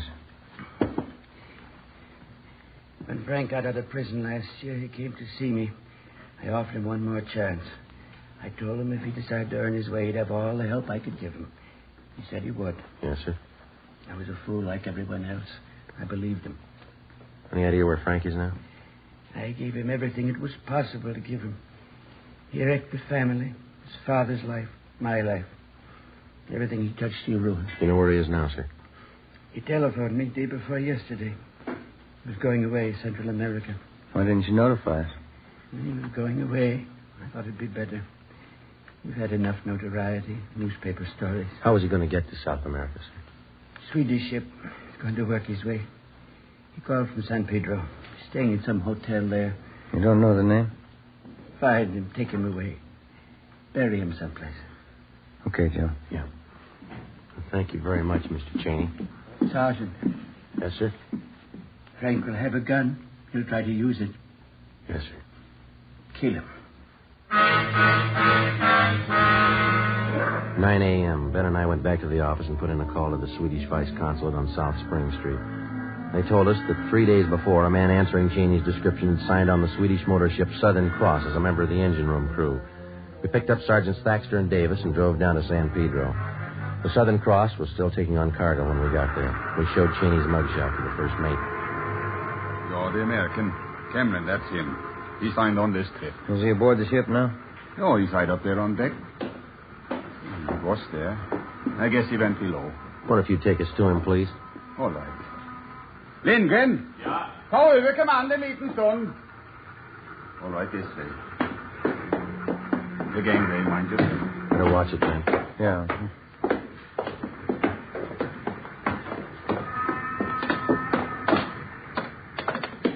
Look forward.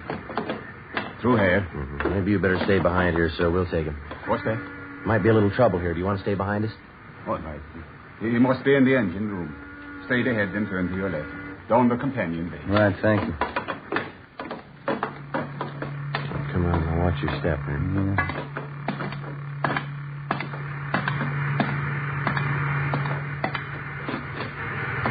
Sure. This one. Come on. Spotted it. All right, Cheney, hold it. He's making a break. Come on. He's going topside. Hustle. Come on, up the ladder. Look out, Joe. Give it up, Cheney. He's going for the gangway. Down, Ben. Yeah. All right, stop him. Come on.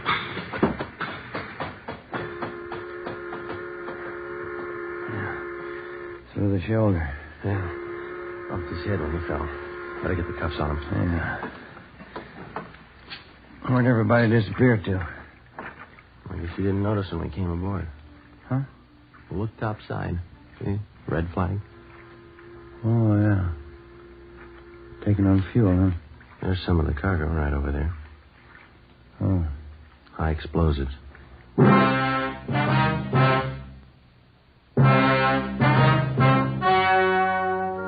The story you have just heard was true. Only the names were changed to protect the innocent. On November 2nd, trial was held in Superior Court, City and County of San Diego, State of California. In a moment, the results of that trial. It's amazing how many long cigarette smokers are changing to extra mild Fatima. Here is the actual report. From coast to coast, extra mild Fatima has more than doubled its smokers. Yes, more and more smokers every day are discovering that Fatima is the king-size cigarette that is extra mild. Extra mild because it contains the finest Turkish and domestic tobaccos superbly blended to make it extra mild, to give it a much different, much better flavor and aroma. Enjoy extra mild Fatima yourself. Best of all long cigarettes. It's wise to smoke extra mild Fatima. It's wise to smoke extra mild Fatima.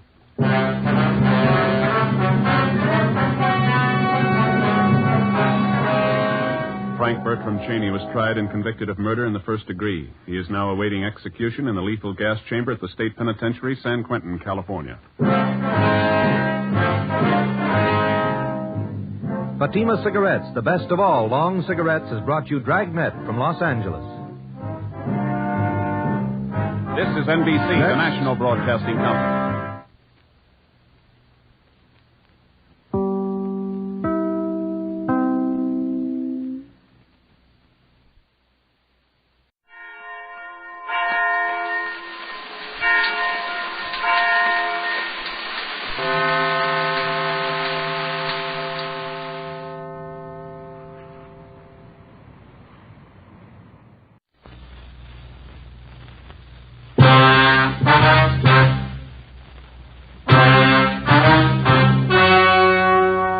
The story you are about to hear is true.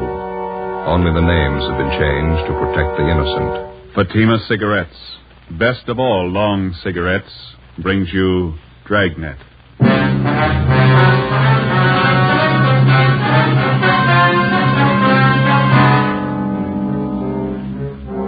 You're a detective sergeant.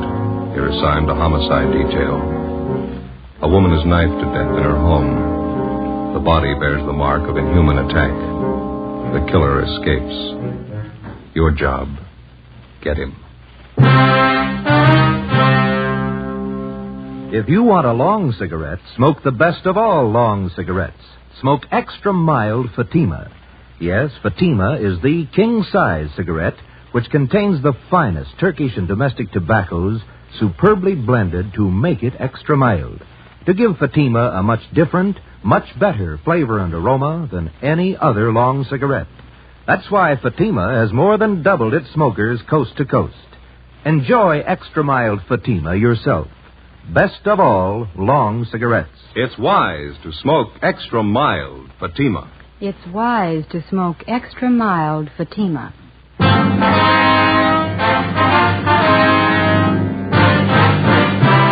Dragnet, the documented drama of an actual crime. For the next 30 minutes, in cooperation with the Los Angeles Police Department, you will travel step by step on the side of the law through an actual case from official police files. From beginning to end, from crime to punishment, Dragnet is the story of your police force in action. It was Wednesday, September 29th. It was warm in Los Angeles. We were working the night watch out of homicide detail. My partner's Ben Romero. The boss is Captain Blaine Steed. My name's Friday. I was on the way back from the interrogation room. It was 11:23 p.m. when they got to room 42. Homicide. Hi, Lorraine. Hello, Joe. Like type this up for me? The dead body report. Yeah, okay. Thank you. Joe? How you doing? They bring Palmer in yet? He's in the interrogation room. Captain's with him. What's his story? He claims he had nothing to do with it. You contact any of the boys' relatives? Says he hasn't got any in town. It was just him and his mother. You called Juvenile Hall, didn't you? Yeah, they'll look after him for the time being. Pretty big shock for a kid. Yeah. Did you get anything out of him? Harry and I have been talking to him. It's just starting to make sense. You want to lend a hand? Sure. We're going to the beach tomorrow, my mother and I. She had the day off and we were going to the beach. That's all I know. That's all she knows. Harry? Hi. You want to give it a try? Yeah. All right, Robert. Come on, son. It's going to be all right now. We need your help, Robert. Think you could answer a few questions for us? How about a bite to eat, son? Can I get you something? No, I'm not hungry. I'm okay. That's the stuff. Well, here, take it. It's a clean handkerchief. Yeah. Well, you're the cop that drove me down here, aren't you? That's right. Not going back to the house. You won't have to, son. I'm never going back to that place. All right. Oh, it was awful. Could you start from the beginning for us, Bob, and just take it easy? Tell us what you know. Okay. Think I could have a Coke? I'll pick up a couple. Be right back. Right here. Thanks, Harry. Well, all I know is I left the house about 7:30. Mom gave me the money to go to a show. Was she alone in the house when you left? Yeah, that's right. We had dinner and then I went to the show. You usually go to the show on school night, son? No, but Mom asked me if I wanted to go. She gave me the money. Double feature. She told me to stay for both pictures. Mm-hmm. She usually tell you that? No, she always said to just stay for one picture. She didn't want me coming home so late. Was she expecting anybody to visit her? I mean, after you'd gone? She didn't say so. She just told me to stay for both pictures, that's all. What time did the movie let out?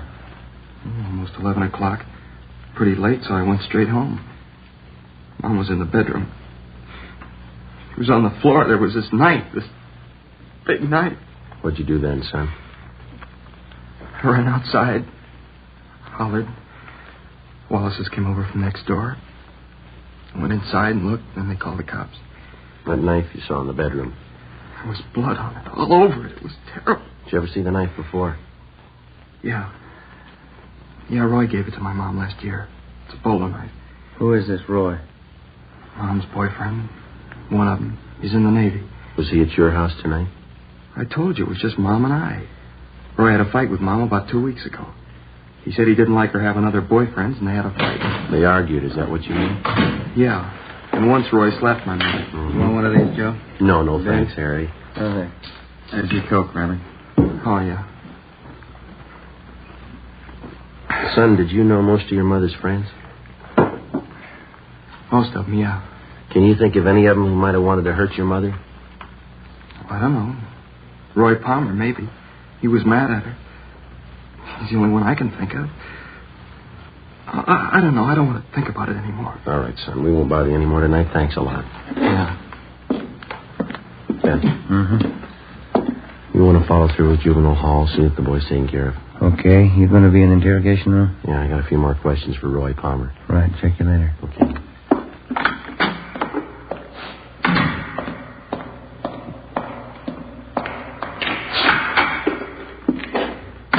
Crime lab back yet, Friday? No, not yet, Captain. Just talked with the Reynolds boy. Yeah? Can't believe anything that kid tells you. He's a liar. He hates me. You give him reason to hate you, Palmer? The kid's a liar, that's all. You were his mother's boyfriend. He says 2 weeks ago you had a fight with her. Did you slap her? All right, I slapped her. That don't make it murder. I wasn't near that house last night, and I didn't kill her. We found your knife in her bag. Huh? A bolo knife, bone handle. That's not mine. I gave it to her a year ago for a present. Didn't even know she still had it. Look, why do you have to pick on me? Because you had a motive and you haven't got an alibi. What about all those bums you used to run around with? Why don't you ask them for alibis? When we find them, we'll ask them. Do you know any of them, Palmer? The other men that she went out with? How'd I know? The only time she ran around was when I was on sea duty. And how'd you know she was running around? Friends of mine. I saw her out with these guys. I'll get her. Interrogation room, Friday. Lee Jones, Joe. Just got back from the Dixon house. Anything? Off to a fast start. Leighton Prince checked the murder weapon, that knife. Dusted the handle. Yeah? Fingerprints, perfect set.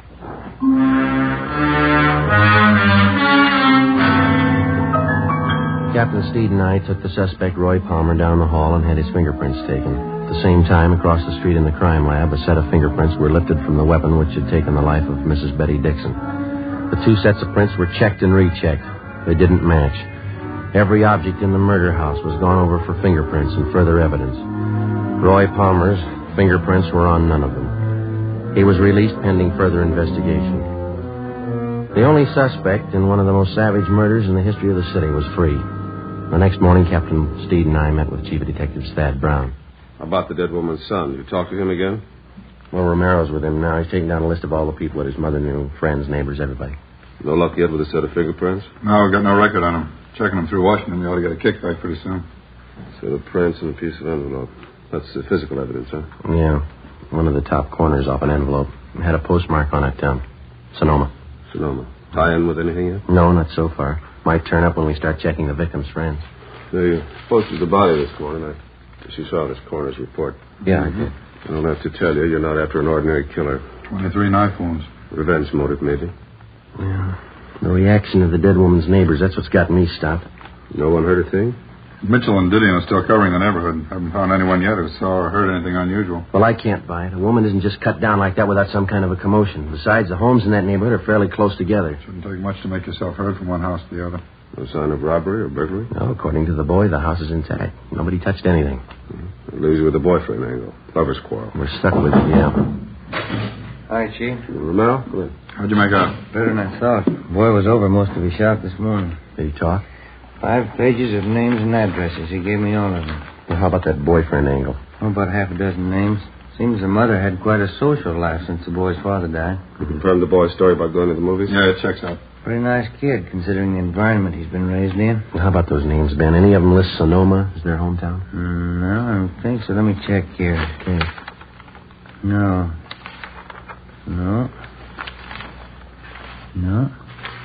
Huh? No, none of them. All right, you better start digging into that list.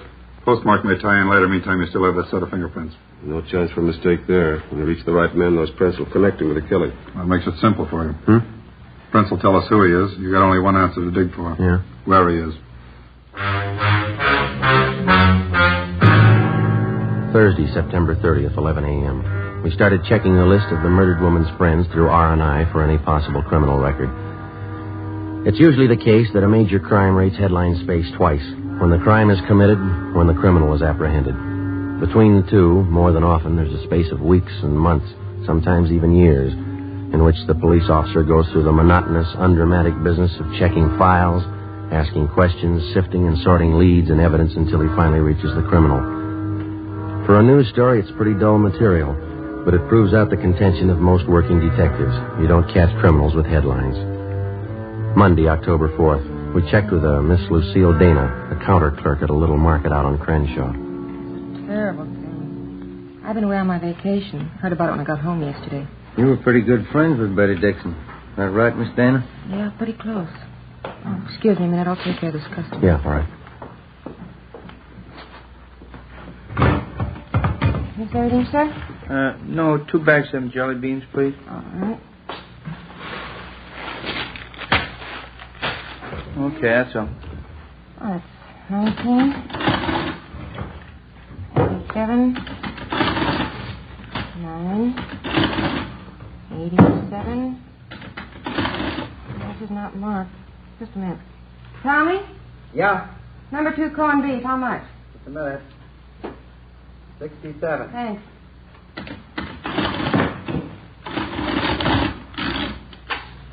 $2.17 out of 5.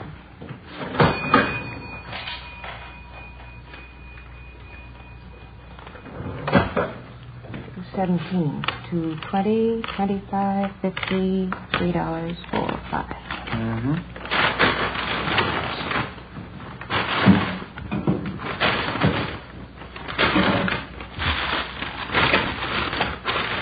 you. Okay.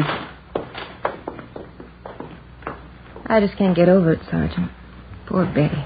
We understand that you used to go out with the Dixon woman, Miss Dana. Do you know most of her close friends? Well, most of her men friends. We used to double date a lot together. Mm-hmm. I wonder if you'd take a look at this list of names that we have here. All right. Let's see. Mm-hmm. Now, does that about cover all her boyfriends, all that you knew of anyway? Yeah, I think so. Let's see. Tony Morse, Galbraith, Al O'Neill. You don't have Floyd down here. Who was that? Floyd who? I never did know what his last name was. He used to take both of us out, Betty and I. Seemed to like her quite a bit. When's the last time she was out with him, do you know? Oh, 5 or 6 months ago at least. Kind of strange. How do you mean? Floyd. Jealous, you know. Hot temper. Said he was Spanish, but he had a light complexion. Oh, excuse me, please. Sure. Yes, sir? A pack of that mint gum and some lighter flints, please. Yes, sir. 25. Thank you. All right.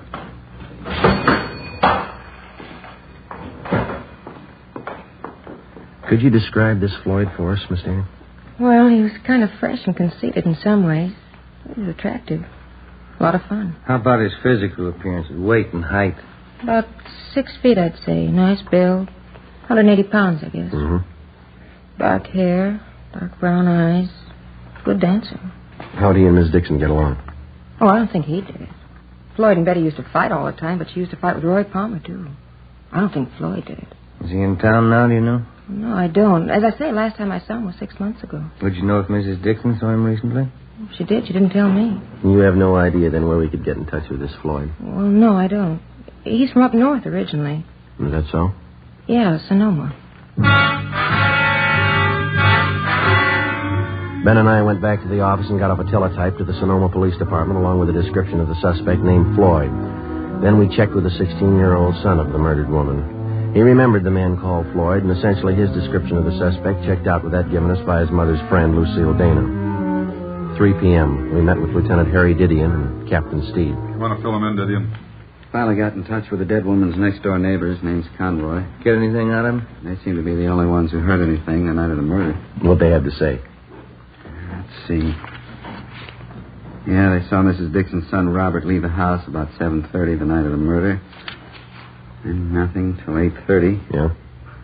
They heard loud pounding on the back door of the Dixon home. The door finally opened. They heard an angry woman's voice invite the person in. A man? Yeah. Any description? Not much. He was tall, good build. Not much, Jack. Go on. Neighbors said it was quiet then for about an hour. And they heard a woman crying. Said it sounded like Mrs. Dixon. They make out any of the conversation? I got it right here. About 9:30, they heard Mrs. Dixon, a lot of loud talking. She said, "Why don't you kill me then, Floyd? Put me out of my misery." Mm-hmm. Anything else? They said it was quiet between 9:30 and 10. And they heard something that sounded like the thud of a body falling on the floor, a piece of furniture overturned. No screams for help. Funny, but the neighbors say no. The only other thing they heard was Mrs. Dixon. Here's a quote. She said, "Do a good job, finish me off." None of the neighbors thought of calling the police. Well, they told me they didn't want to get mixed up in a family fight. None of their business. She had quite a few men visitors. That's all of it, huh? No, one more thing. I guess this is what made the neighbors think everything was all right. About 10:15, they heard a man's voice, couldn't make out any words. Then they heard Mrs. Dixon say, "Please kiss me goodbye." Mm-hmm. A few minutes after that, they heard someone leave by the back door. They see him? Not very good. I think it was the same man they saw go in. Pretty tall, good build. That's it. Where does it leave us? Pretty weird. I'll buy that. Oh, I don't know. She was supposed to be a sane woman. She'd have to be pretty drunk to ask him around to kill her. The man would have to be pretty drunk to take her up on it. Why the killer used that bolo knife on the victim? That piece of envelope we found by the body. Yeah, it was postmarked Sonoma. There's a state mental hospital up there. Just a hunch. Maybe we're dealing with a maniac. 4 p.m. Monday. R&I could give us nothing because of the meager description. Ben and I checked out of the office and went over to the state building to the Department of State Institutions. First, we checked the name Floyd through the files, using it as a last name, then as a first name. We failed to connect. Either the names didn't fit the description of the suspect, or they were elderly men still confined to the institution at Sonoma. We checked through the files using Floyd as a middle name. We came up with 2 recent parolees from Sonoma. Both matched the description almost perfectly. Both had the middle name of Floyd. We checked out the first one, Charles Floyd Johansson. We found out that he'd been returned to Sonoma almost a month before. The second parolee still had his freedom. We took a set of his fingerprints back to the office and had them checked out with a set of prints found on the murder weapon. How's it shape up, George? Richard Floyd Coleman. That the right name? Yeah. Any make? He's your killer.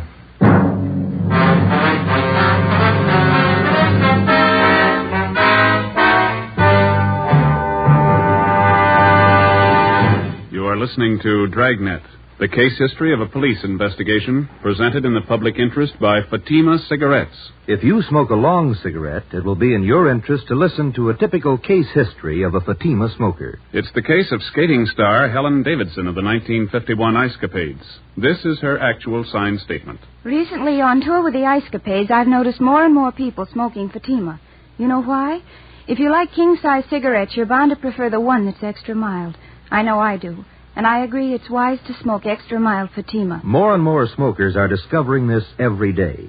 Actual figures show extra mild Fatima has more than doubled its smokers coast to coast. So enjoy extra mild Fatima yourself. The king-size cigarette, which contains the finest Turkish and domestic tobaccos, superbly blended to make it extra mild. You will prefer Fatima's much different, much better flavor. You will agree. It's wise to smoke extra mild Fatima. It's wise to smoke extra mild Fatima. The best of all long cigarettes.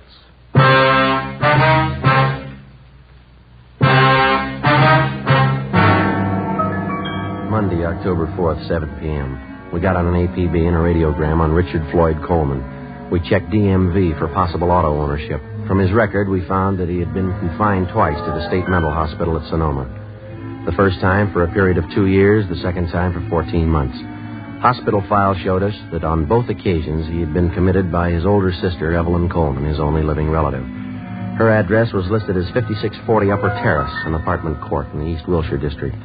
We drove out to question her. In one of her apartment windows was a hand-lettered sign, seamstress, dresses made to order, Evelyn Marie Coleman. She turned out to be a tall, quiet girl in her 30s, gray eyes, brown hair. She worked on the sewing machine while we talked with her. I'm sorry to be so rude, Sergeant, but I have to have this blouse ready by 2 this afternoon. Miss Tyler's coming to call for it. That's perfectly all right, Miss Coleman. Exactly. What was it you wanted to know? It's about your brother, Richard. Oh, anything wrong? No, we're just checking, that's all. We'd like to talk to him. What about? Routine check. We understand he spent some time up at Sonoma. Yes, he did. Richard's had a hard time of it. Doctors don't seem to know the trouble. Poor Richard, he's so mixed up. You're his only living relative? Yes, I am. Folks died when we were both young. Practically raised Richard myself. Have you seen your brother lately, Miss Coleman? No, not lately. Why? You any idea where we might contact him? Well, no, I don't. You see, he travels around the state a good deal. Oh, is he working? No. Well, he writes from time to time. Oh, what was it you wanted to see him about, Sergeant? With just routine questioning. We'd like to talk to him. Oh. Where was he when you last heard from him, Miss Coleman? Well, couldn't you tell me what you want to see him about? We'd just like to question him, that's all. Well, what about? You can tell me. Is your brother in the city now? Oh, I don't know. I just got back. I haven't heard from him in 2 weeks. Almost 3 weeks. Does he usually stay here when he's in town? Well, sometimes, yes. Is Floyd in some kind of trouble? Is that the name he usually goes by, Floyd? Well, most of his friends call him Floyd. Why? You think he might be staying with one of his friends here in the city? He might be. I don't know. Look, Sergeant, if Floyd's in trouble, you can tell me. I've seen him through lots of trouble before. Not this kind, miss. Women? Oh. I wish there was something I could do. Where was he when you last heard from him? He was in Santa Barbara. He wrote me. Please, Sergeant, why do you have to see Floyd? Excuse me. Yeah, sure. Hello? Oh, yes, Miss Tyler. Uh-huh. Well, maybe just a few minutes late. Would 2:30 be all right? Oh, fine, thank you. All right, Miss Tyler, bye. I'll have to hurry. Mrs. Tyler's blouse. Sure, you go right ahead. I really don't make much of a dressmaker, but I'm saving up. I'm going to buy a place in the valley farther out. Be fine for Floyd and me.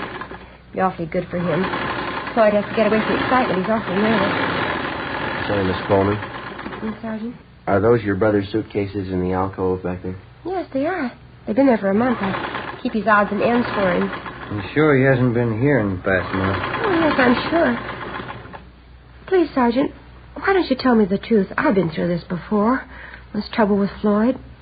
What is it this time? It's pretty bad. Well, what is it? We want to ask him about a murder.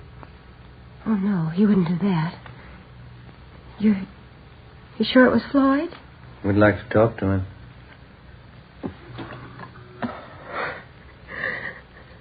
Floyd.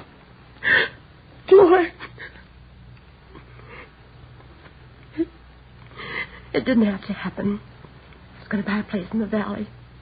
Floyd would have liked it there. I was going to take care of him out in the valley. Do you have any idea where we could find him, Miss Coleman? No, I don't. I don't know where he is. Santa Barbara, that's the last I heard. I've been worried about him. If he was in the city, would he come here to stay, ma'am? Well, he did before, yes, but I don't know about now. Does he have a car? No, not that I know of. No, I don't know what he's living on. He doesn't have any money. Who was the woman?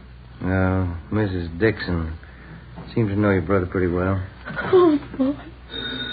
You better grab that, Ben. Yeah, all right. Hello. Yes. That's all right. Thank you. Yeah. Mrs. Tyler, she'll pick up her blouse tomorrow.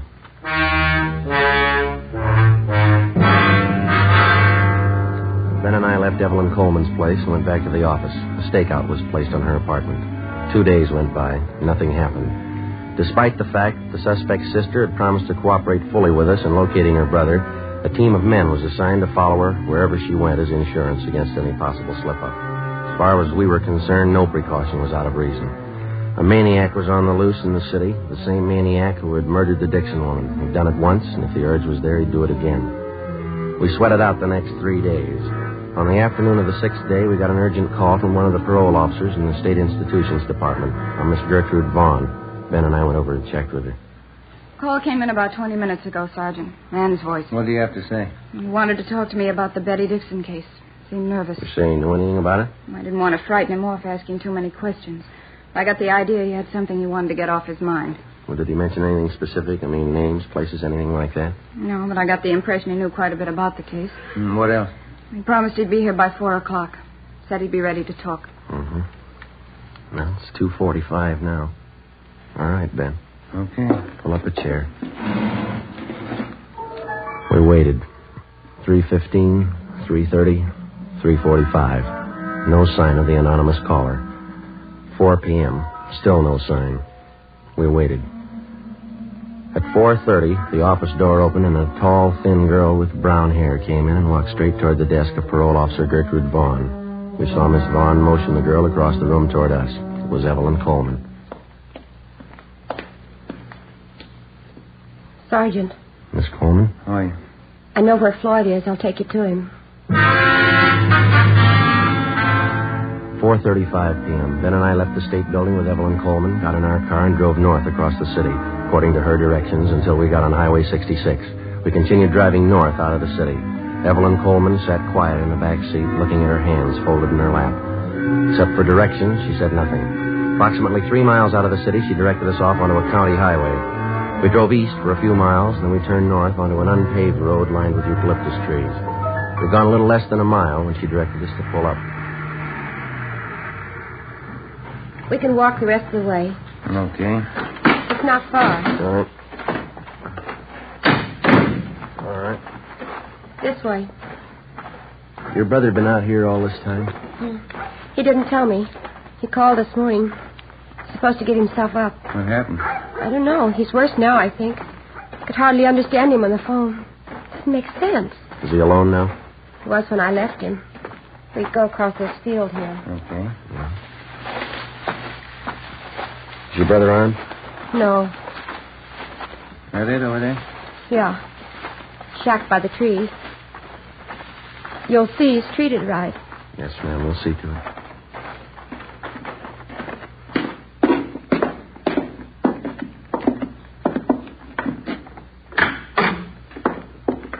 Evelyn? Evie? I brought them in, Floyd. They'll take you back. I'm Richard Floyd Cohen. I want to tell you I killed Betty Dixon. All right, Ben. I wanted to marry her. She didn't want it. She dared me to kill her. I grabbed the knife. We can talk about it later, huh? She was lying on the floor. She said, "Kiss me goodbye." I held on to her. She seemed to go to sleep. We have to go, Floyd. You tell him, Evie, I loved her. You tell him that. Yeah, I will. She dared me to kill her. She said I didn't have the nerve. She asked me to. Yeah, all right, come on. Try to tell him that at the hospital. Yeah. I'm not crazy.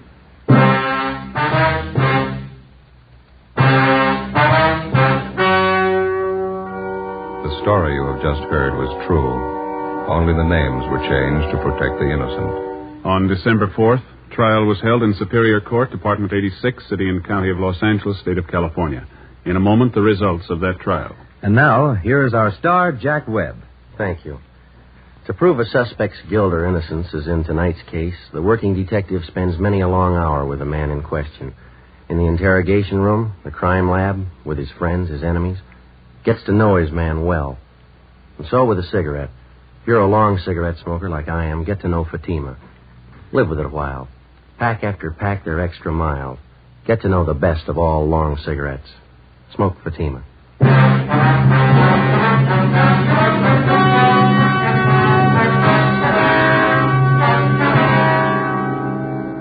Richard Floyd Coleman was examined by 6 psychiatrists appointed by the court and was found to be criminally insane. He was committed to the state mental hospital at Mendocino for an indefinite period of time.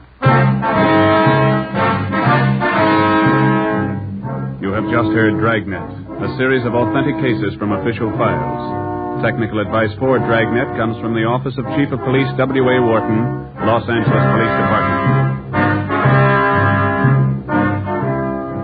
Fatima Cigarettes, the best of all long cigarettes, has brought you Dragnet from Los Angeles.